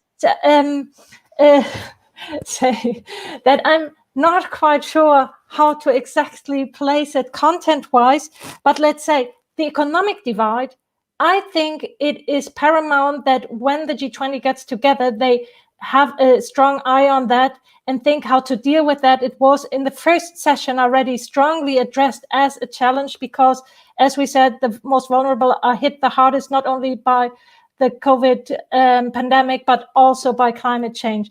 Now, the digital divide, you can see how that also, especially in these times, hit again the most vulnerable the hardest. So this goes hand in hand. If what exactly the digital economic divide is, I would love to discuss further, but I think I don't even know who asked the question. No, but this is an important question, a huge question, because of course we know that we are also discussing how to spend all the funds that will be investing to rescue our economies after the COVID crisis, and to solve the digital divide is one of the main issues. But I would like to ask a very, very last question from the audience to Mr. Al-Turki, and how can, in your opinion, what do they think about the role of house renovation as a key factor to lower carbon emission with the benefits, so also for the economic growth? What do you think about that? I think again, for lowering the emissions to reach an average zero carbon by the second half of the century, I think this is critical to be adopted within any strategy or a practical solution for to achieve these goals. I think within the circular carbon economy approach, that has been embedded, and not only Saudi Arabia have proposed that last year, and it was endorsed by the G20, but it's translating that into actions within the country, incorporating innovations and different mechanisms to not only reduce, reuse carbon, but also to remove carbon. So some of the initiatives that have been taken within the kingdom, for example, that adopt innovation is to utilize the carbon mix within the kingdom, as well as build on the natural resources that are available to produce low carbon fuels. As you know, probably there have been great investments within the last few months on hydrogen, including blue hydrogen that was traded for the first time across borders between Saudi Arabia and Japan. There are certain plans to invest in green hydrogen in the northern part of Saudi Arabia. So utilizing different approaches, utilizing innovations to reduce carbon footprint is going to be essential part, and it is embedded within the circular carbon economy approach that was introduced last year. Thank you. Thank you, Mr. Farhad Al-Turki. Thank you also to Camilla Bauscio. Our time is ended, so thank you for being with us. Thank you for all the inspiring arguments that you brought us. I hope that you find this discussion interesting, and that we have to enlighten some of the issues related to the sustainable goals, to the sustainable growth that could be the priorities for the G20 on these matters.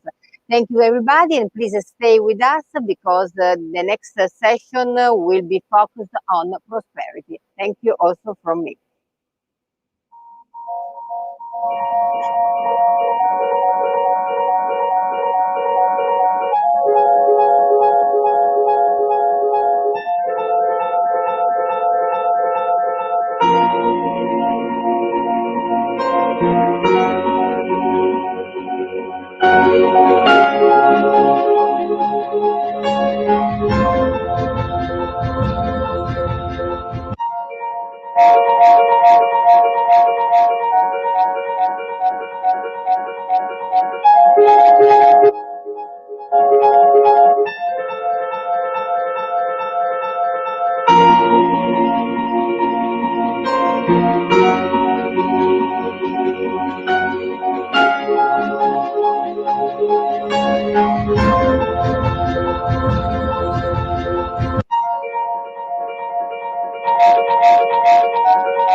Good afternoon and welcome to today's third session on prosperity. I'm Silvia Sciarelli Borrelli, the Financial Times Milan correspondent. So prosperity, it's a multifaceted topic that entails economic growth, but also takes into account other variables such as social inclusion and well-being. And now, more than ever, 1 year into the COVID-19 pandemic, which has had so many repercussions on people's livelihoods, this is a timely and very important proposition. Italy's G20 will focus on prosperity as a prerequisite to ensure a long-term, fair and sustainable economic recovery. Investment in digitalization and infrastructure, as well as free trade and recovery measures might be key enablers to achieve this goal. However, mounting public and private debt worldwide, especially in emerging countries, is a burden that risks prompting a new global financial crisis. During this session, keynote speakers and our panelists will discuss how to support a fair and sustainable recovery while also avoiding another global financial crisis. Before I introduce the speakers, I'd like to share with our audience 2 pre-recorded video contributions by European Commissioner Paolo Gentiloni and Tetsushi Sonobe, the Chief Executive Officer of the Asian Development Bank. They have been asked to address what their own priority on prosperity is for the G20 this year, and they explain it in the video that is launching now. Please.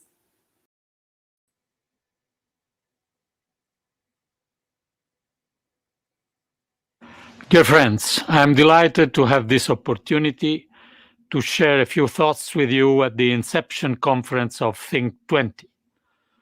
We stand at the beginning of the new era for multilateralism because of the changing of the guard in Washington, and also because the challenges we face today demand a common response: defeating the pandemic, tackling the climate change, relaunching our economies, reversing the rise in inequalities.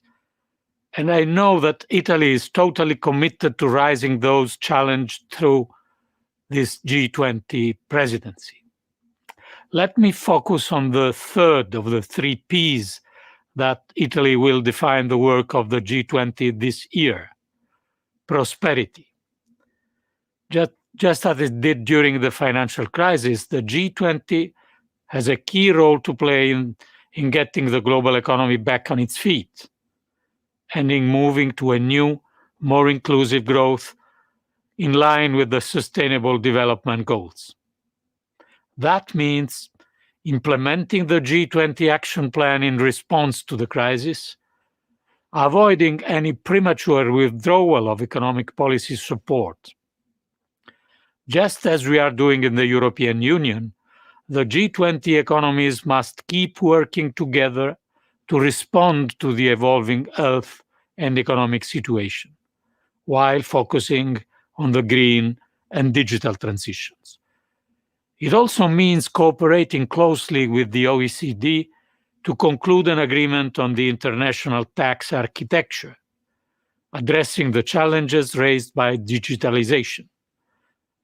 The Commission will support the Italian presidency in this endeavor. Showing solidarity means not only implementing the debt service suspension initiative and the new common framework on debt treatment for low-income countries. It also means strengthening the response capacity of IMF and committing our countries now to a global effort for vaccination. Because prosperity must be shared among all the people on this planet. So I wish Italy every success with its G20 presidency, and I look forward to being inspired by the work of the Think20 at this Inception conference and throughout the coming year. Thank you.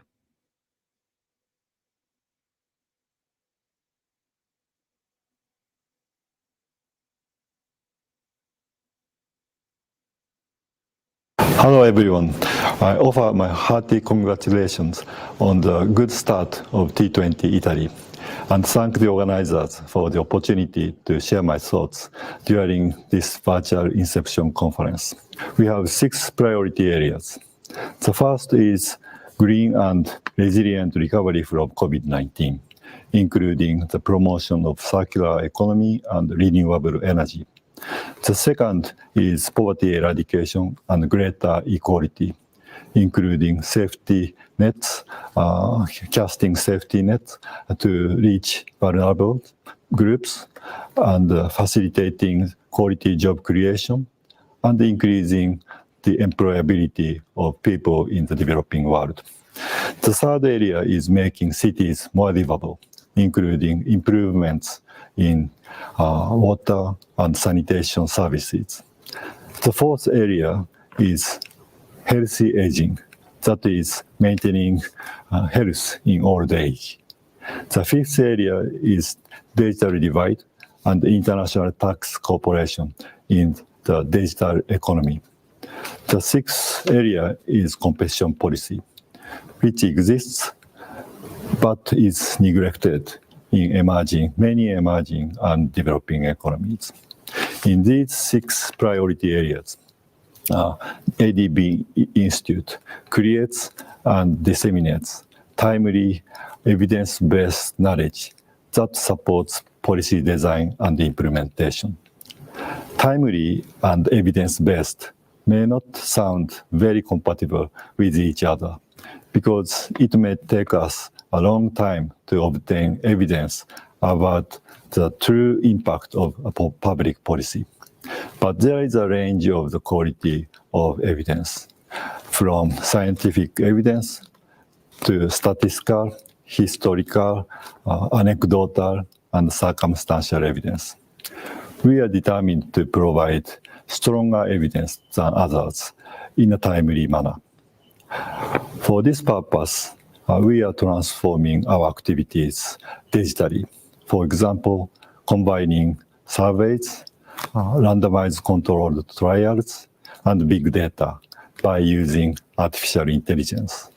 And we are expanding and deepening our collaboration with external brains. We look forward to working with you to guide policymakers better. This is a priority of our priorities. I conclude by congratulating the success of this virtual Inception conference and pledging ADB Institute's support to T20 Italy. Thank you for your attention.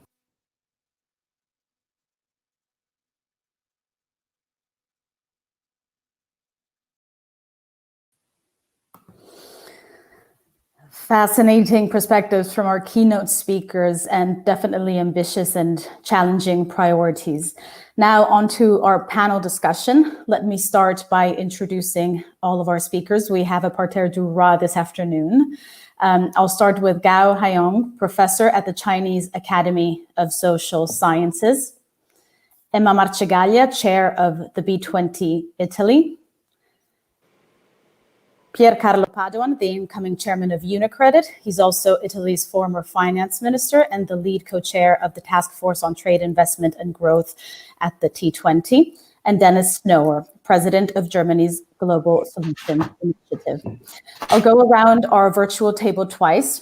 If I could ask our speakers to be conscious of time, we'll aim to save the last 10 minutes take questions from the audience. And in this respect, for those of you watching online, you can submit questions to our speakers through the T20 website. The team will forward them to me and I'll pass them on to the speakers at the end of the session. So the first question is for Professor Gao. Good afternoon and thank you for being with us. So China has been less impacted by the crisis than other G20 countries, at least thus far. And it's increasing its economic standing worldwide. But with great honor also comes great responsibility. So how should we read China's multilateral efforts in the economic and financial fields? Hello, hello from Beijing. Thank you very much for having me in this panel. China is the first country to face the outbreak, and a quick containment allowed the economy to recover faster than many others. So as the second largest economy, I think China's recovery actually has positive spillover through trade and many other channels to the world. So this is the immediate contribution that China could make to the solid recovery globally. And secondly, regarding the multilateral efforts, so actually China has been a beneficiary of multilateral system in the past. And there is no reason for China not to be willing to take responsibilities. In fact, in the past, right after the global financial crisis, China joined the efforts to reform the international multilateral institutions like the quota reform, SDR reform in the MF. China also initiated new institutions like AIIB. Those efforts actually, helped close supply gaps in public goods, which is very constructive. And now, because it's a pandemic, no country alone can deal with the crisis. There are short-term shocks and as well as long-term challenges. So what we need to do is to work on common challenges and share mutual responsibilities. And I think China is ready to do more on this. The third point I would like to say is that as long as China's role is concerned, the country's openness matters, because this is a way to keep China to continuously interact with the outside world. It is also, an opportunity for other countries to take advantage of China's big market. And more importantly, in the past, we experienced that openness and the reform always go hand in hand. So we expect more domestic reforms, which I believe could consolidate, the foundations for China to join multilateral efforts. This is my answers to the question. Thank you very much. Thank you. Thank you for those insights. Mrs. Marcegaglia, this year will be crucial to restart the engine of economic growth in most countries. And in this sense, dialogue and coordination between governments, businesses, and stakeholders is absolutely pivotal.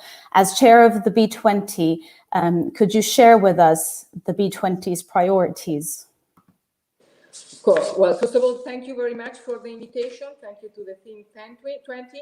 And also let me thank Professor Magri, because we are already trying to working together to coordinate also among our enforcement group, because we want really to make to have the G20 Italy as a real success, and so we will work together.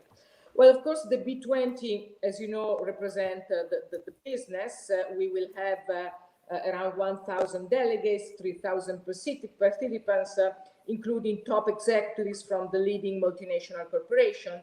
And we will represent a community of 6.5 million business in the G20 countries. So we're talking about the engine of the world economic development.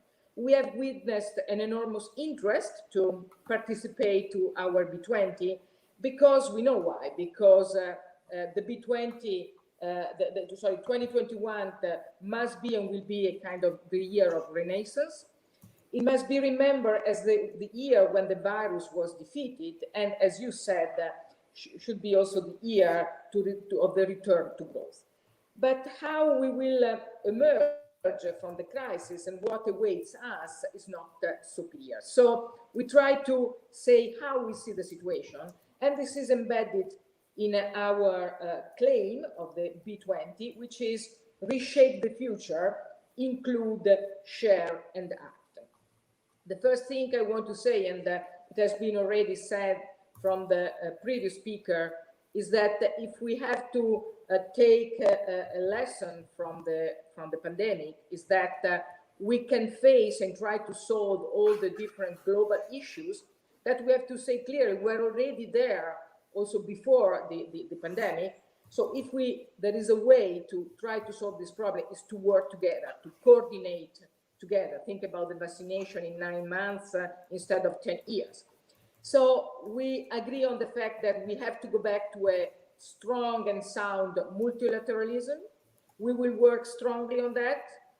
We will also work on the reform of the World Trade Organization that is needed, because we know that Trump has really created a lot of problems to WTO, to other multilateral institutions, but we have also to say that they start not to work in a proper way since 2014, 2015. So the first point is we have to go back to multilateralism, and the Biden administration, I think, will be a strong push on that.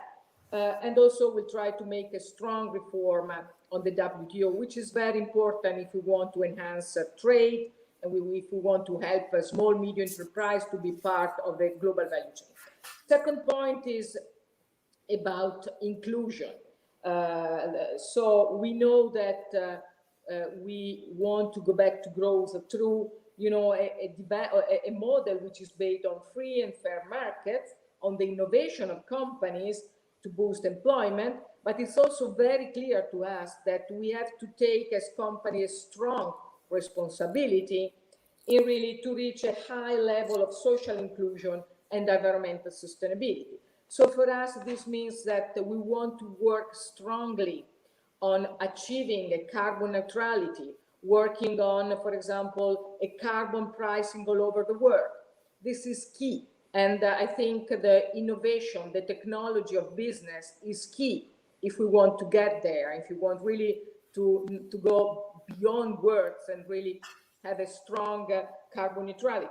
We want to work a lot on employability. It has been said also before. So employment is very important. All over the world, we have problems of people without jobs. And I think the most hit people are women and youth. So employability, employment is very important. We will work strongly on that. We will work strongly on digital as an enabler, as a boost for growth, but also because we need a level playing field in terms of tax, in terms of regulation, also on digital. We will work a lot on infrastructure, on finance, to have good access to finance to the SMEs. And then we have two final, let's say, task forces that will work on two very important points, which are a new thing in the B20. The first one is health, life, and science. This is very important. Of course, we are in the era of the pandemic. So, of course, we want to understand how to give access to all the people all over the world to good health. We want to strongly work on innovation, in working together as it has been done with the vaccination all over the world. And the second task force that we introduce, we call it global emergencies. We want to be prepared and also give a good, and business has to work on that, to also be able to face the next emergencies. We hope, everybody hope that we will not have another pandemic, but this can happen. One of the next emergencies could be a strong cybersecurity attack. So the other thing we want to work on is to have a strong coordination between public and private to face possible next emergencies that the world will face. So thank you very much. We will work strongly, and we really want to have a very strong collaboration with the Team 20, and we hope to do a very good job together. Thank you, Ms. Marcegaglia. I'd like to bring in Professor Padoan at this point. Ms. Marcegaglia spoke about a new renaissance, but also outlined the lack of clarity that faces us in terms of recovery. And many people have raised warnings on the consequences of the economic recession caused by the COVID-19 pandemic and the risks that this entails to the global financial system. The G20 has a primary responsibility for ensuring financial stability at a global level. So what do you think it can do to prevent a new financial crisis, and what type of cooperation, coordination should the G20 leaders pursue in the post-COVID economic environment? Well, thank you, and good afternoon and good evening to our guests. Well, indeed, the point you started from is exactly where I thought I should start from. Almost 15 years ago, the great financial crisis broke out. And the G20, which was until then a meeting of finance ministers, was elevated to leaders level to highlight the fact that in front of a global crisis, we need a global response and global policy action. After that, the G20 established the working group on strong, sustainable, and balanced growth, which eventually also became inclusive growth, just to say that the agenda shifted under the pressure of events. Now we're facing a new crisis, which is by many people view much deeper and devastating than the great financial crisis. And indeed, the G20 is called again to exercise a role of coordination and in drive to respond to the crisis. Now, let me use my time very briefly to highlight what I think are the challenges and the threats to a strong and extended recovery for the crisis. Well, first of all, many have highlighted that we will not go back to previous growth models. We need to work towards the establishment of a new growth model which has sustainability and social compatibility at its hardcore. And this is exactly what is needed, which means from an economic point of view that the world economy has to undergo a major reallocation of resources towards more sustainable uses, towards more sustainable capital allocation, towards more sustainable jobs distribution and wealth production, or well-being, to take on board the expression that Jeff Sachs introduced in the previous panel. So the first challenge for the G20 is to establish a mechanism that facilitates reallocation of capital throughout the world, both through private investment and through public investment. However, before we get there, we have to deal with some challenging macroeconomic obstacles.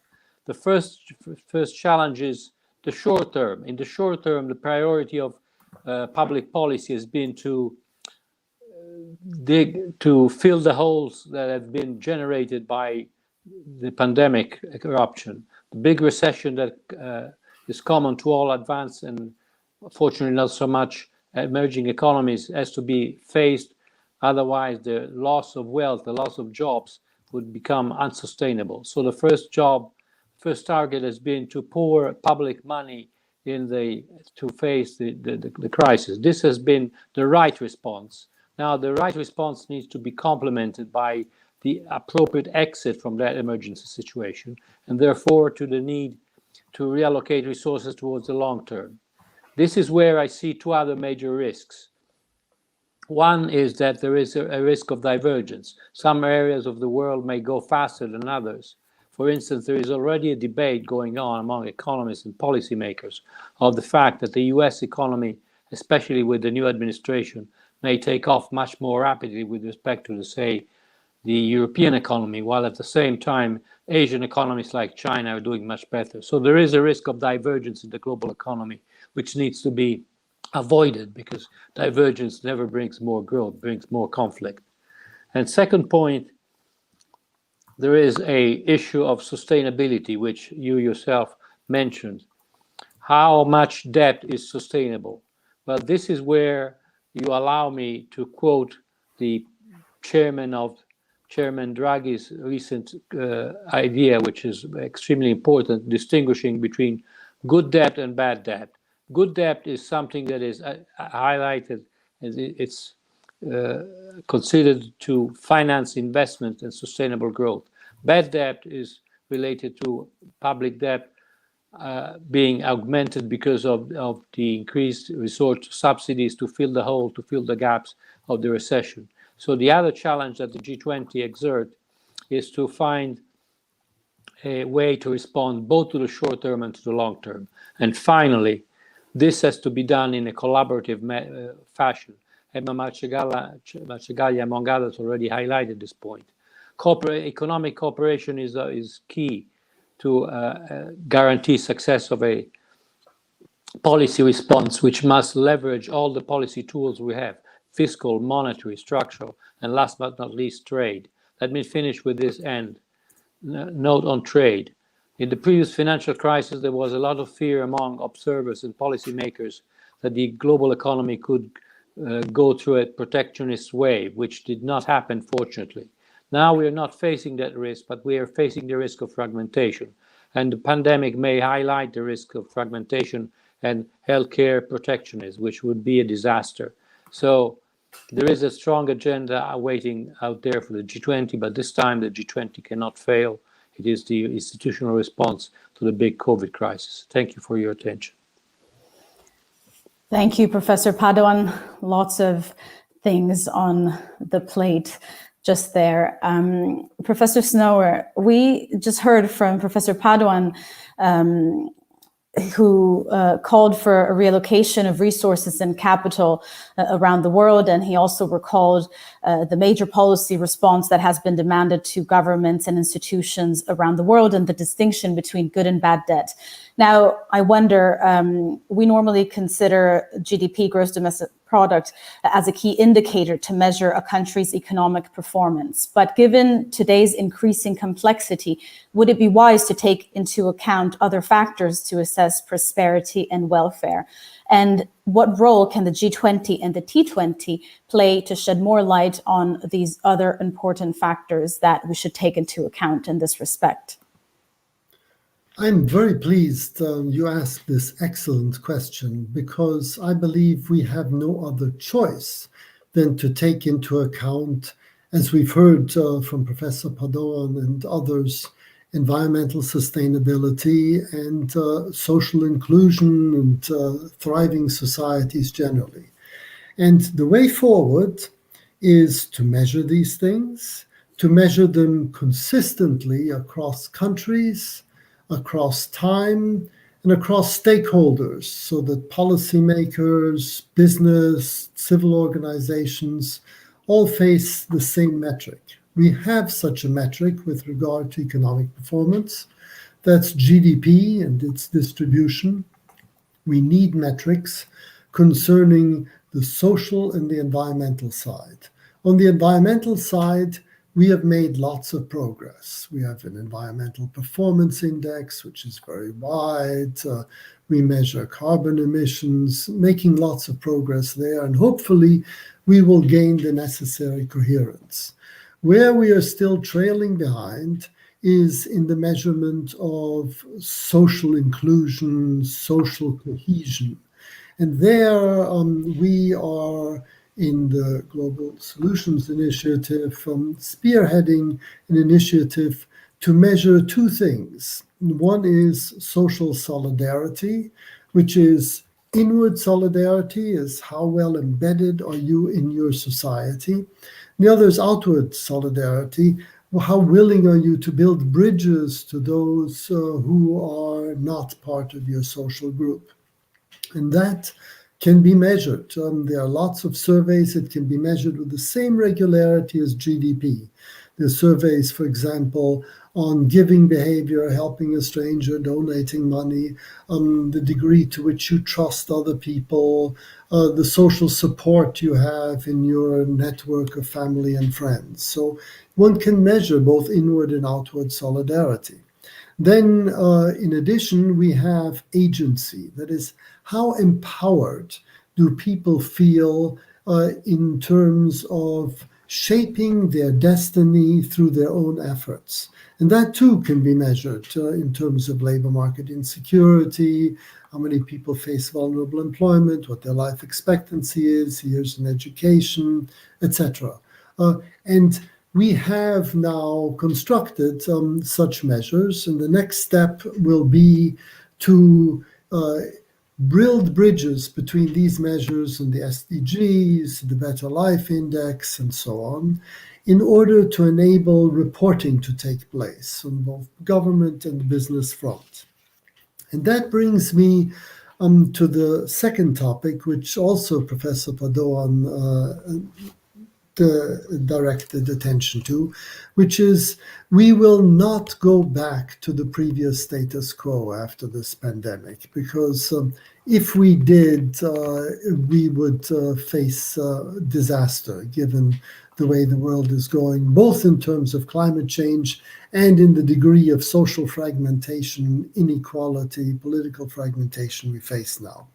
Therefore, we need to make sure that our policies, fiscal policies, structural policies, instead of ossifying the economy, keeping people in jobs that may no longer exist, helping businesses as long as they struggle, instead helping people and businesses adapt. And we have lots of experience in how that's done in the labor market, because in the 1990s, we moved from passive labor market policies to active labor market policies, which are policies to give people incentives to become employed and to get skilled.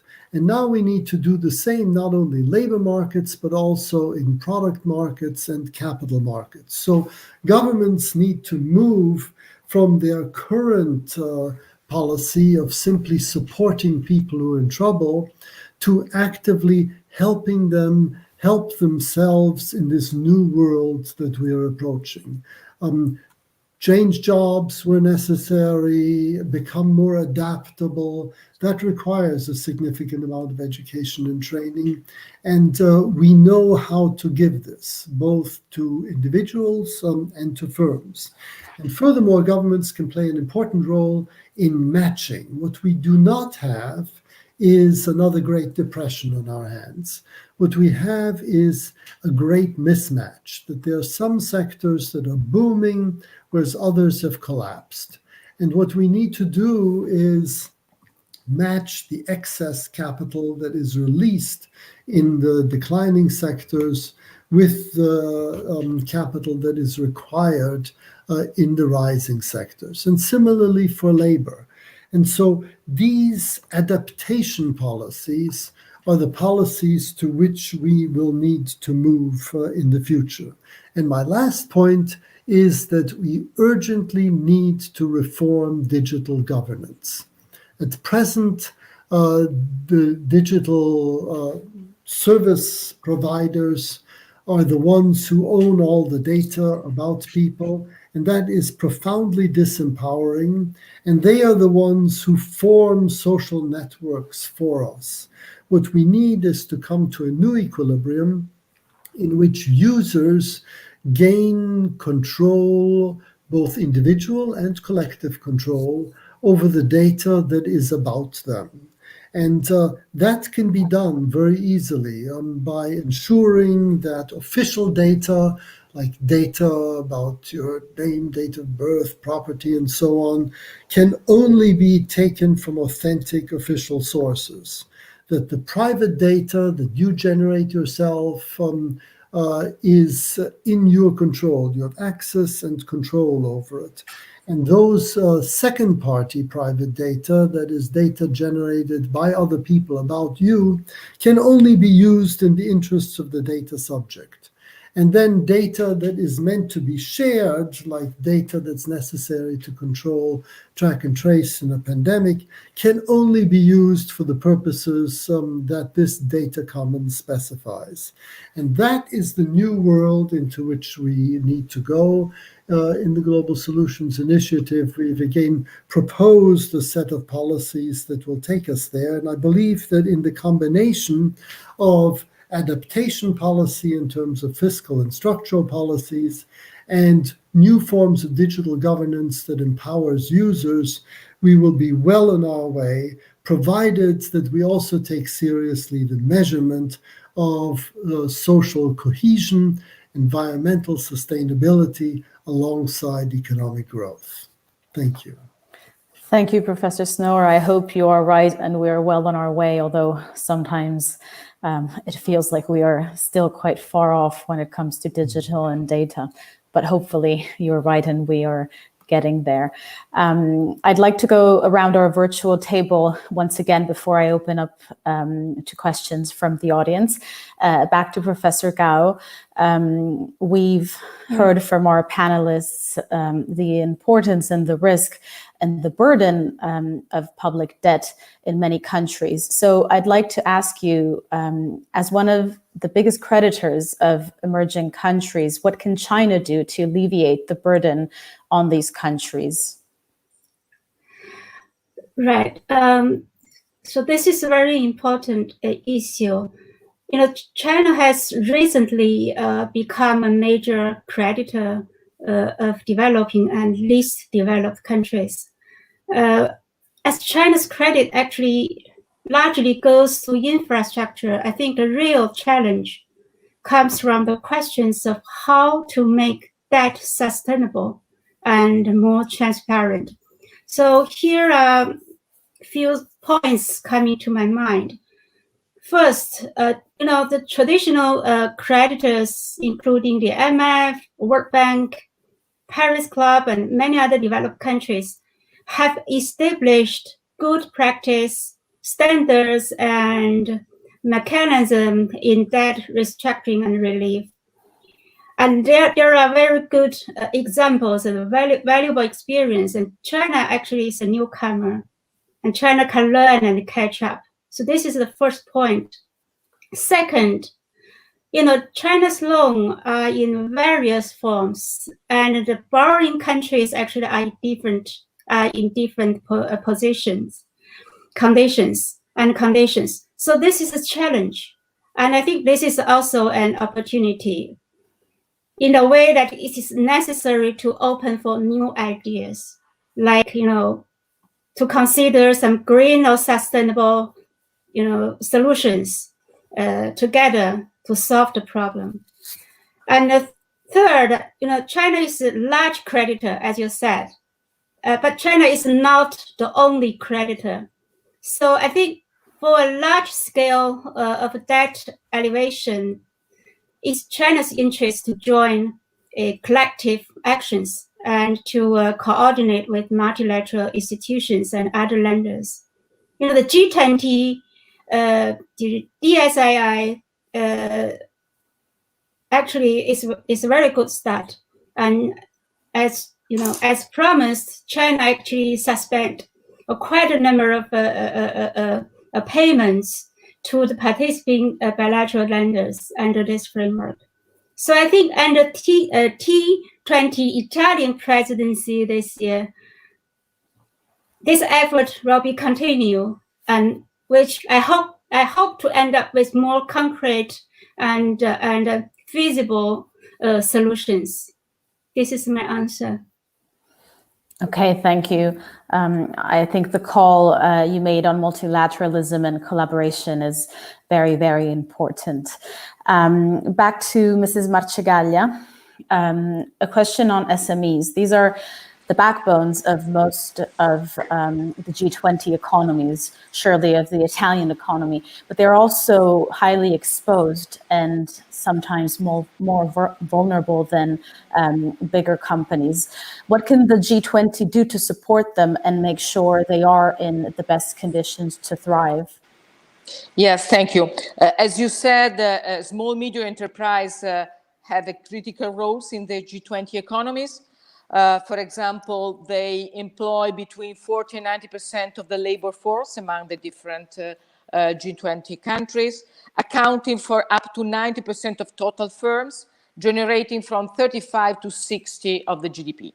But as you said, they are by default the more vulnerable part to shocks and disproportionately affected by the lack of resource and skills, including those necessary to adapt to technological changes to waiving regulatory frameworks. So, as it has been said from all the different speakers, all the challenges that we have in front of us, I mean, for the small medium enterprise, they're still more important and even more difficult. So, I think several statistics demonstrate how the sharp fall in economic activity caused by COVID-19 has affected SMEs compared with the large business. Two main reasons behind. The first, they are highly involved in some of the most affected sectors. Think about tourism, services, and they also suffer of chronic shortage of liquidity. They are highly exposed also to cost of adjusting business models and working practice. What Professor Sonobe has said before, it's very important for all the different companies adapting, changing, also helping the flow of labor from one part to the other, but it's very important, even more difficult for small, medium enterprise. So the OECD estimated that around 50% of the micro, small, and medium enterprise might not survive the coming months of suspending production and reduced consumer demand. So insolvencies of small, medium enterprise worldwide would have serious consequences, not only for employment and economic stability, but also for large businesses that depend on their supplier. So it's very important what G20 can do. I think the first important thing is for what regards the first time frame government's measure to introduce so far should remain in place until the recovery is firmly established. This is very important. We cannot just say, okay, we stop now because the recovery, the economy is doing a little bit better. I refer in particular to new lending under concessional terms, delayed repayment and taxes, credit guarantees, debt moratorium or wage subsidies. The second, as we said, we need to help small, medium enterprise with active policy on labor in helping them to adapt to the new paradigm. And the third part, which is very important, is that we need, the G20 needed to help the small, medium enterprise all over the G20 countries to integrate into the global economy and in the global value chains.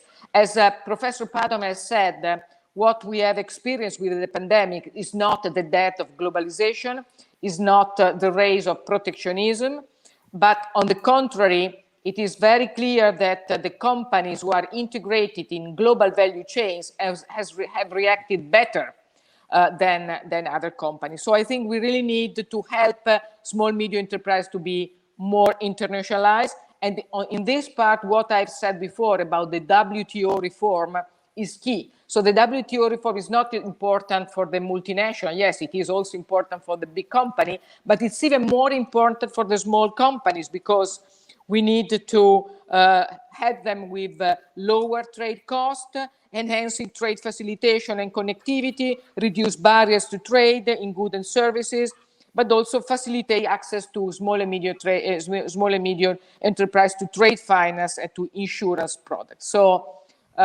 we have to work a lot on that. The G20 has to work a lot on that. And of course, we have the forthcoming WTO ministerial conference that will take place later this year. And this is a first moment where we can talk about that. So it's very important that we protect our company, not protect, we help the small, medium enterprise to be a part of the global value chain, to, to adapt and to be ready to take the opportunities also that will come also from this new world that will not be, as it has been said, similar or the same that we have seen before the pandemic. Thank you, Mrs. Marcegaglia. I think that's an important message. I think businesses don't necessarily want to be protected, but they want to be sustained, and they want conditions in order to thrive and be viable. And in this context, I'd like to bring back Professor Padoan. The prospect of of a pandemic recovery has proved more elusive than expected. We heard from Ms. Marcegaglia the risks of insolvency in the SME world. And it's not just a problem for the SME world, but governments are now pinning their hopes on recovery plans aimed at ensuring sustainable growth. So in your view, what should be the focus of the discussion among the G20 leaders, and what is the most effective strategy or strategies for an economic recovery in the current context? Because it is related to something I already mentioned in my previous intervention. It is the challenge of linking the short term to the long term. In the short term, many governments have poured huge amounts of money building up debt with the sole purpose of facing the challenge of resisting the big recession dynamics in all countries. This was unavoidable, and maybe we need much more of that. There is an intriguing debate going on in the economic profession nowadays between those who think that the fiscal stimulus engineered by the new US administration is too much because it will bring up inflation, while others, as respected as well, very respected economists, are arguing the contrary, that it's not enough. Many argue that in Europe, the fiscal stimulus engineered by the European authorities is not enough. So there is an issue of, at the same time, dealing with the short term, the emergency, avoiding that too many people get unemployed for too long time, that too many companies go bankrupt, because that will disrupt the productive base. But at the same time, we need to move towards some form of more sustainable growth in the medium term. So the big question is, for how long do we need to keep those emergency measures, which in the meantime build up debt, and where can we move towards the medium term? Here again, there is a problem, which I highlighted in my previous comments, and Professor Snow also raised, which is the great misallocation. Now, the point is that we need to shift capital from one place to the other, one geography to the other, one sector to the other, one company to the other. How do we do this? We're not in planned economies. I don't think we should go into planned economies. We need allocation mechanisms. So we need to ask ourselves, how can governments help reallocation towards more sustainable growth? How can the financial system, which is by definition the greatest allocation mechanism we have in markets, help? And so this is a new challenge. How can the G20 help to do this? To bring together governments and also the private sector to discuss together what kind of instruments can be put on the table to improve the allocation system. We are facing the paradox, and I'll stop on that many companies are building up their bank deposits because they don't know what to do with the money in presence of high uncertainty, while other companies don't have enough money and liquidity to deal on a day-by-day basis. So there is a big misallocation problem that is a challenge for policymakers. Thank you, Professor Paduan. And now back to Professor Snower. This question might also relate to your previous comments, but I think it's very important to go in depth. So how do you think the G20 can contribute concretely to match economic growth needs with social inclusion? Well, I think the G20 could make a very big step in the right direction if it simply took economic growth, social prosperity, and environmental sustainability equally seriously. So that means not only measuring these things, and as I said, terms of economic measurements, we're fine, and environmental measures, we're making progress, and social measures, we have a way to go, but it all can be done. So if we keep in mind that there are some fundamental needs and purposes that people have, they need solidarity. They need to be embedded within their societies. They need agency. They need to be empowered to steer their destinies through their own efforts. They need to be materially well off. They need material gain. And they need environmental sustainability. If we can keep our eyes balanced across this entire dashboard of needs, then I think we will be in a completely different policymaking world. Because then all of a sudden, economic policy, health policy, and social policy will no longer be in conflict with one another. You will see all of them as contributing to human well-being or the satisfaction of human needs and purposes. And for that purpose, I think it will be really important to think about an all-of-government approach. How can health policy, economic policy, social policy work together to achieve this right balance across these different needs and purposes? And one last point, because it has come up repeatedly in this session, is the problem of debt overhang is a very serious one. And no amount of measurement is going to make this go away. And simply getting companies, people to adapt to new circumstances also won't make it go away. So there we need to think of new instruments that will allow financial markets to adapt.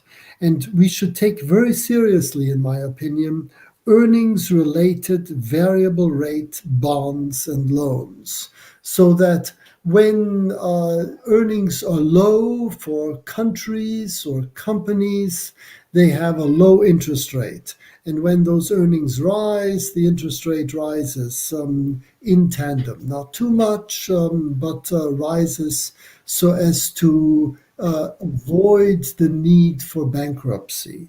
And then another really important instrument would be non-voting contingent convertible bonds, which are bonds that automatically convert into equity once the firm's capital ratios are too low.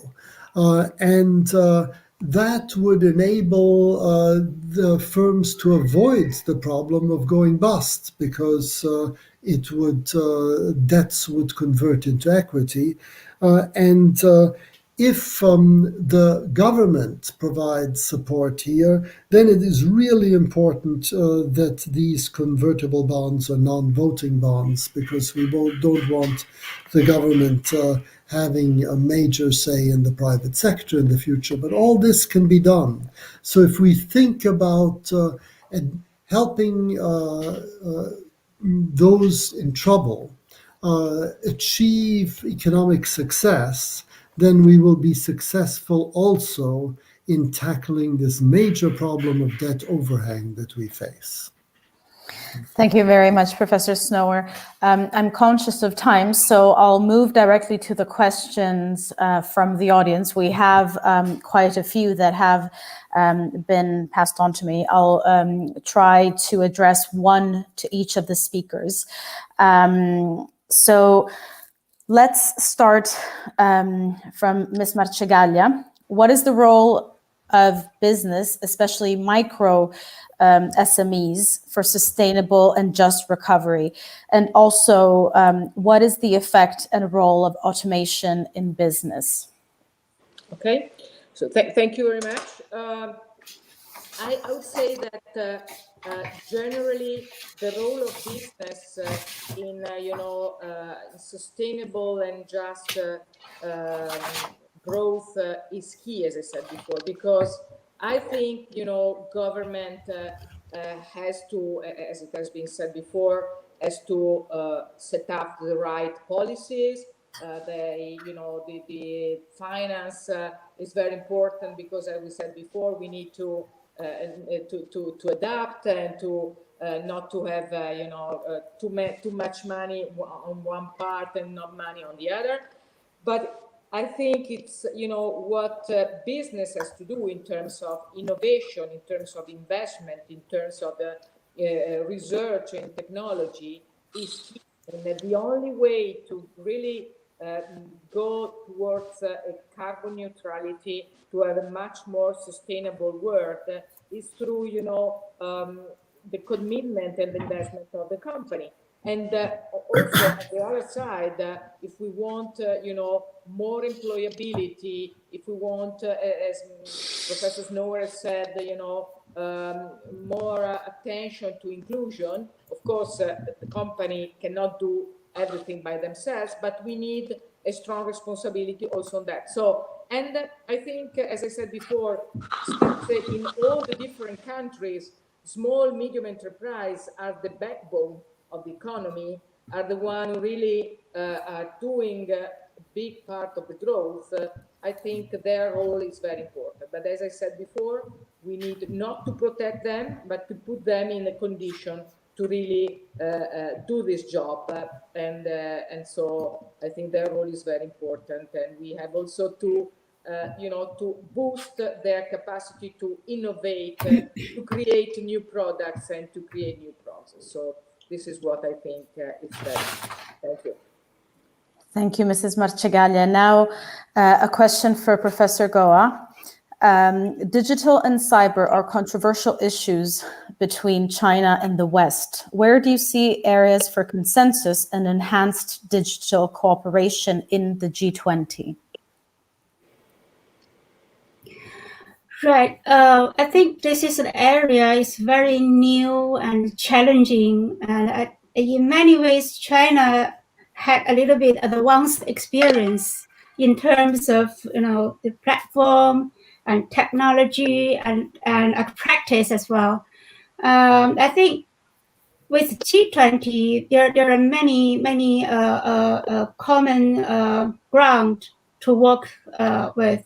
The first regulation, I think this is something is quite challenging, because even in China now there are a lot of debates with, so whether the government should, regulate, in a certain degree, so not crush the entrepreneur, it's innovation, but at the same time just keep, it's like stability and also there are many other new boundaries like privacy, problems, and with all those debates could come up with some new ideas. And I think in the area of the regulation, China and especially with EU, they come together to discuss the feasible solutions, how to set up framework, standards, and the practice. This is something I think we should work on. Thank you. Okay, thank you. Thank you. The next question is for Professor Snower. How can the T20 help the G20 to focus on key issues and to encourage them to be courageous, take action, and commit to do, and they've written it in caps, in each country, the necessary measures? Well, I think the T20 can play an important role because the T20 is not an interest group. It is simply here to help the global public interest have a voice within the G20. And it is also a source of new ideas. And if we're able to present new ideas that are implementable, and if we can also monitor to what degree these new ideas have been taken on and take them from one presidency to the next, so that there's enough time to devote to initiatives that are started under each G20 presidency, then I think we are in a very hopeful situation. So although the presidency of the G20 moves from one country to another, and therefore in each year there is an importance attached to making one's mark on the G20, the T20, along with other and in interaction with other engagement groups, can provide some continuity, in particular in identifying the most potent and implementable ideas and monitoring the degree to which they have been implemented. Okay, thank you very much. And the last question goes to Professor Paduan. It's on the EU's Recovery Fund and the Next Generation EU. The question is, what are the prospects for the EU's Recovery Fund and Next Generation EU to streamline the need for global inclusive growth into the G20's agenda? Well, this is a unique opportunity. Let me remind ourselves that even before the breakout of the COVID crisis, the new European Commission, headed by Ursula von der Leyen, had put green and sustainable growth and digital transformation at the top of the agenda. So the COVID crisis, in a way, accelerated the agenda implementation. Not only that, the response has been very impressive. Not only, and not so much, actually, I would say, in terms of amount of resources mobilized to drive the new resources, to drive the new growth, but also the way this has been done. What Europe asks of member countries is to accelerate in public investment, accelerate structural reforms, which are key to boosting potential growth. And they're also doing that by issuing new European financial instruments, which are, in my view, the first step towards a fully fledged Eurobond market. So this, from this point of view, the European authorities have taken up the opportunity of dealing with this tremendous health crisis to transform the European economy in a way that it's more sustainable. We are not there yet because national resistance may still be there, and the slowness of some governments to respond to the crisis may be detrimental to the implementation of a response. But the direction is the correct one, and I'm more optimistic about the role that Europe can play in the future. not only on the European geography and European continent, but also globally, also in some cases leading by example by providing new ways to implement sustainable growth in a way that may be useful for other countries as well. Okay, thank you very much, Professor Padoan, and thank you to all our speakers. My clock says we're past 5 p.m., which means we have reached the end of this session and of today's event. My key takeaway is that while this is not the death of globalization, we must rethink the status quo. We need to make sure our fiscal and economic policies help people and businesses adapt to the so-called new normal. And we also need new metrics beyond economic performance that take into account social inclusion and social cohesion. And the G20 will have a pivotal role in tackling the mismatch our speakers discussed, the reallocation of resources and the problems linked to an uneven recovery. As a final remark, let me remind you that the closing session of the T20 Inception conference will be held tomorrow, Tuesday, February 9th at 3 p.m. Central European Time. Thank you to our hosts, Ispi, the national coordinator and the chair of the T20 Italy, and a big, big thank you to the whole team behind today's event. And from me, Silvia Sciorilli-Borrelli, goodbye for now.